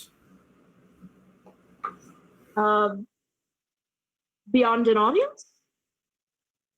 But yes, what is the audience about? What you wish to know from her? The more information that you can give me, the more information she will have before you arrive, and perhaps the more likely you would be to see her. I wish to learn about what powers of healing that she possesses. Her goddess. Have you any other purpose within the Empire? I really want to say no, but I can't. You quite literally cannot. Yeah. I would also like to seek favorable trade agreement with the city of Monitor. Do you have any other business? No. So question for Vera. Does Vera intend, right, is she making it part of her business and intention to attempt to resurrect Almania/Liliana? Yes. Okay, in that case, you would be compelled to reveal that you also need to talk to the shaman Loravis. Yes. I forgot that I have that information now. Yeah. Yep. So I would. Okay. I would take to the patriarch and to find a way to contact the shaman Loravis. Okay. Couple of questions actually that I do want kind of on this. So we'll keep with Vera, and then Liliana, you'll go through both questions as well. Have you ever killed a sentient creature? Yes. Was there another way? No. Why did you choose to kill? Self-defense. What was it? Self-defense. And only self-defense? Yes. So Vera has only ever killed in self-defense. That is... For justification, yes. In that case, I'm going to say that the magic of the spell prevents you. Well, it's got to be a deliberate lie. I would like Vera to roll a deception check against herself, her own passive insight. Against a 16? Yes. Yeah. Because Vera would always say that every person she killed was in self-defense. Right. Except the killing, I forgot his name. That she would have said was totally in self-defense. Right. I would argue that objectively there is no name for that other than revenge. Sure, I beat it. Okay. You have successfully deceived yourself into thinking that is that was self-defense. Yes. And thus the spell does not prevent you. And in fact, Vera would have a lot of other psychological issues, and probably will, the minute that stops deceiving. Well, this is fantastic, especially in the light of the conversation you had with Usmanov, like earlier in the day, right? The unity of self, and like, this is fantastic. Have you ever attacked the legal authority in any city? Sorry, I think Guth needed to answer that question. So I've got two sets of questions that I want answered here, so I'm going to do Vera for those two, and then Liliana for those two, and then you for those two. So just assume that both are correct. No. Are you currently wanted by the law in any of the known cities? No. I think technically that's true, right? Nobody is trying, no legal authority is trying to take out Vera or her family because you guys grease their palms. Okay, Liliana, why do you wish to enter the Empire of Vreim? I also seek an audience with the matriarch, and I think that's the only reason I'm here. Vera, would you have revealed the information that Usmanov gave you? I'm sorry, Brother Jasper? Oh, yeah. Yes, then I'm also seeking an audience with and information on the shaman Loravis. Okay. Have you ever killed a sentient creature? Yeah. Was there another way? Probably. Why did you choose to kill? I was part of a revolution. Long time ago. You wouldn't have heard of it. And you believed in the cause of the We are revolution? currently improving an issue with your audio connection. Please stand by. Did everybody else hear that? I did. Yeah. What the heck? At first, Your audio connection is back up and ready to go. Please allow time for your callers to rejoin. Clearly, there's Hello? a system. Okay, our audio had a moment, but I think it's okay. That's the craziest thing. Like, despite what Guth has been doing all night, that's the craziest thing that's happened all night. Oh my, what That that? kind of made me panic a little bit there, but okay. I got scared a little bit. I was like, what's happening? Oh my God. Okay. Like my earbuds started running that was an a- hour, but I was like, oh, that's a thing, and then it just went, nope, the whole system. Anyway, All right, continue. That was a Big Brother moment to like a paranoia level of Big Brother. All right, we are at 9:25, so let's keep it moving. Yeah. Did you believe in the cause of the revolution, or were you paid? I was definitely not paid. I don't know if I necessarily. Well, yes, I did agree with the revolution. There was a lot of shitty stuff going on. Have you ever attacked the legal authority in any city? Aside from the revolution, no. That's true as far as you know. Are you currently wanted by the law in any of the known cities? No, I am definitely not. Given that it's been 1,000 years, that's probably also Yeah, I was true. gonna say revolution's been over for a long time. Okay, so good. Why do you wish to enter the Empire of Vreim? I don't know, but what I do know is that you will be done. It doesn't matter how well I enter this region, how I enter this empire of Vreim, you will not be in it. You specifically will not be in it. Have you ever killed a sentient creature? I want to. The answer is yes. And the answer is I hope to be true, specifically for what's your name? My name is Akschreiber Faustus. Crap. I am Akschreiber Faustus Antonia Vale. My name is Guth Molochbreaker, and I have killed a sentient being, and I hope it to be true. For Octavius Faustus Strever, whatever his name is, I hope to kill him, if I can. I'm sorry, that is Akschreiber Faustus Antonia Vale. Are you making fun of my accent? No, but you Are you seem to really making fun of my accent in this moment? No, you seem to be having some trouble remembering the name, so I was trying to overcome my own accent and make it clearer by talking louder and slower.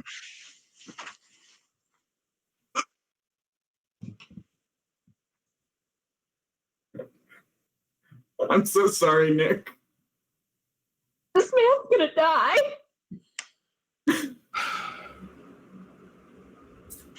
Was there another way? Guth does understand the severity of the moment.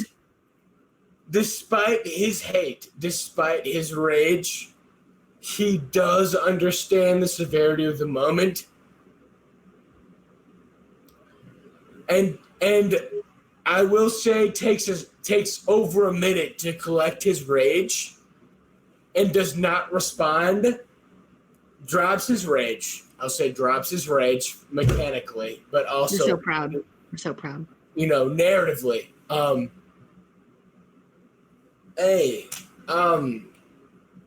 Sorry. That wasn't me. Can you repeat the question, please? Yes, please state your full name, including any military titles, titles of land, and titles of nobility. I'll go through all of it again, 100%. Rather than correct him and say, no, that was me, you're gonna go through the whole thing again. Yeah, he would. Like, it's weird because Guth knows. Guth knows. The important part that I've been wrestling with for about an hour is, does Guth care? And I think from what Liliana and Vera have both said, and Shoji in weird intermittent moments, Guth does care. We're so proud. So proud. He's going to do what he can to be truthful. And he's going to respond as truthfully as possible and now make this as quick as possible. Okay. That is... actually, so have you ever attacked the legal authority in any city? No, I've never been in a city. Have you ever gone raiding? I don't know what that means. So, I think I have this in the drive file. A popular sport amongst the Echoes is basically to scale one of the walls of the borderland cities, kill, pillage a little bit, rape, and then get out. I'm going to spend about 5 minutes saying "you bet your ass" and telling him how I did it. Like how I leaped a wall in one jump and like ripped heads from spine and all of it, and like let him know. Okay.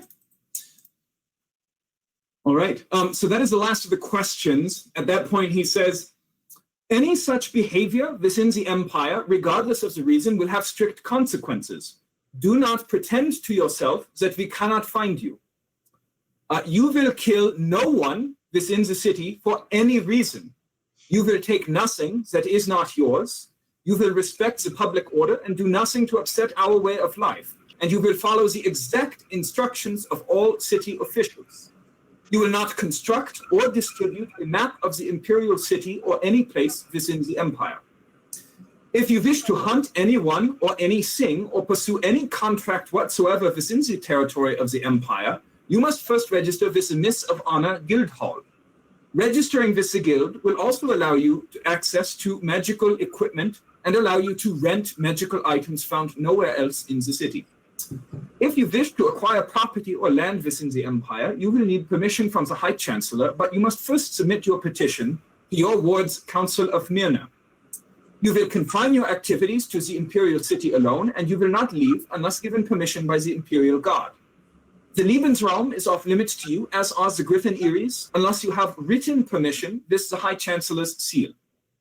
Do you swear upon your strength, your power, your skill, will, and honor to abide by the instructions I have given you, the laws of the city, to submit to the will of the Hollow Throne and the High Chancellor and the Hund Garrett in its place, and to do nothing that would bring dishonor or harm upon yourself, those who advocate on your behalf, the Empire, or the Hollow Throne? You will be released from these oaths upon leaving the Empire unless it is otherwise mandated. You guys can ask questions. The Council of Myrna is basically just the governing body of like basically the neighborhoods within the Imperial City. The Lebensraum is the vast acreage outside the Imperial City itself. So you're just not allowed kind of out into that. Griffin Eries, High Chancellor. The Hund Garrett is essentially the Senate. Okay, yeah. So for a summary, if you want, of kind of all of the oaths that you're making here, you'll obey the laws, the instructions of city officials, and basically anything the High Chancellor or the Hund Garrett tell you to do. You will not disrupt public order. You will not kill anybody for any reason, and that includes self-defense, desperation, etc. You will not leave the Imperial City without permission. You will not do anything to bring dishonor upon yourself or those who advocate for you. And he lets you know that in the letter that Arya gave him when she entered, that letter vouches for you. So if you are entering the Empire, you can do nothing that would bring dishonor to her. You cannot pursue contracts within the Empire without authorization from a guild called the Myth of Honor. You are also informed that if you break too many oaths, you may be deemed a public menace and exiled from the Empire. So, is anybody? I have one question. Yes. I'm gonna look this TSA agent in the eye. I'm gonna look at my camera. Here we go. So it says I cannot kill any person for any reason. That is correct. Is this within the city? This is within the Empire. So if we walked outside the walls of the city, this would not matter. Indeed. He's gonna like pull the back of their head in and like make forehead contact and then just say, "Consider yourself lucky." And then just let go. Like not push away, but just let go. And see if they like maintain the forehead contact. He looks directly into your eyes from like right there. Plainsman, I live within the Empire of Vreim. I consider myself lucky every day. Wow. Spoken like a true cult member. Can you give me yourself on that at this point? Yeah, just give me your name one more time? Please give me your name one more time. Can you read? Because I could write it down for you if you wish. If that makes you feel better, please do. You must be someone who wants to be bigger at every moment. So here's a moment for you to become bigger. Do you want to be smarter than me? Write it down. Please do. Roll a persuasion check, and I'm going to say with disadvantage. Damn right. Because you're backing off and trying to establish a relationship, and this person is all in. I don't know if that's true, but it's a 5. Okay. This was, if it was honest, it was me in a intimidating sense of like, okay, big man, be big. Go ahead and be big. Here's your big man moment. Like that's what he did. I'll give you intimidation. It's still going to be with the charisma modifier because you're not like threatening him. It's still a 10. If it's a disadvantage, it's a 10. If it's not, a 16. I would not want you to continue to get my name wrong, so I will write it down for you. So you have you now have 5 things, Goof. And Goof treasures one of them very dearly. Next thing, just tattoo that name so you will never forget it. I did not Octavius. What was his name? It was Octavius. I'll send it to you later. Okay. Okay. Do you guys swear to all of those things? Yes. yeah. Okay. You will each be, I don't have the calculations on hand because I didn't think that the interview was going to go that way. Sorry. So, next time I will tell you how much gold it takes to get you all in here. At the moment, I will tell you that if Guth is getting in, y'all are going to have to pay for him. I have a lot of 90% of whatever the amount is will be returned to you when you leave. Yeah. Good. Upon payment of that gold amount, you will be welcome within the Empire, and a portion will be returned when you leave. He takes out several coins and several papers from a bag. And these are basically your passport, essentially. I will send you what they've written on it for each of you later. And he basically takes a coin and kind of drops it on your forearm, and it melts into your forearm, and you have a black and white version, like sketch of the Vreimen, the First Dawn banner, the kind of the mountain with the sun in the background. Mm-hmm. And you guys are, keep your papers on you at all times. If they are lost or stolen, please report it to the nearest guard. He will show you how to retrieve it. And you guys are allowed into the Empire of Vreim.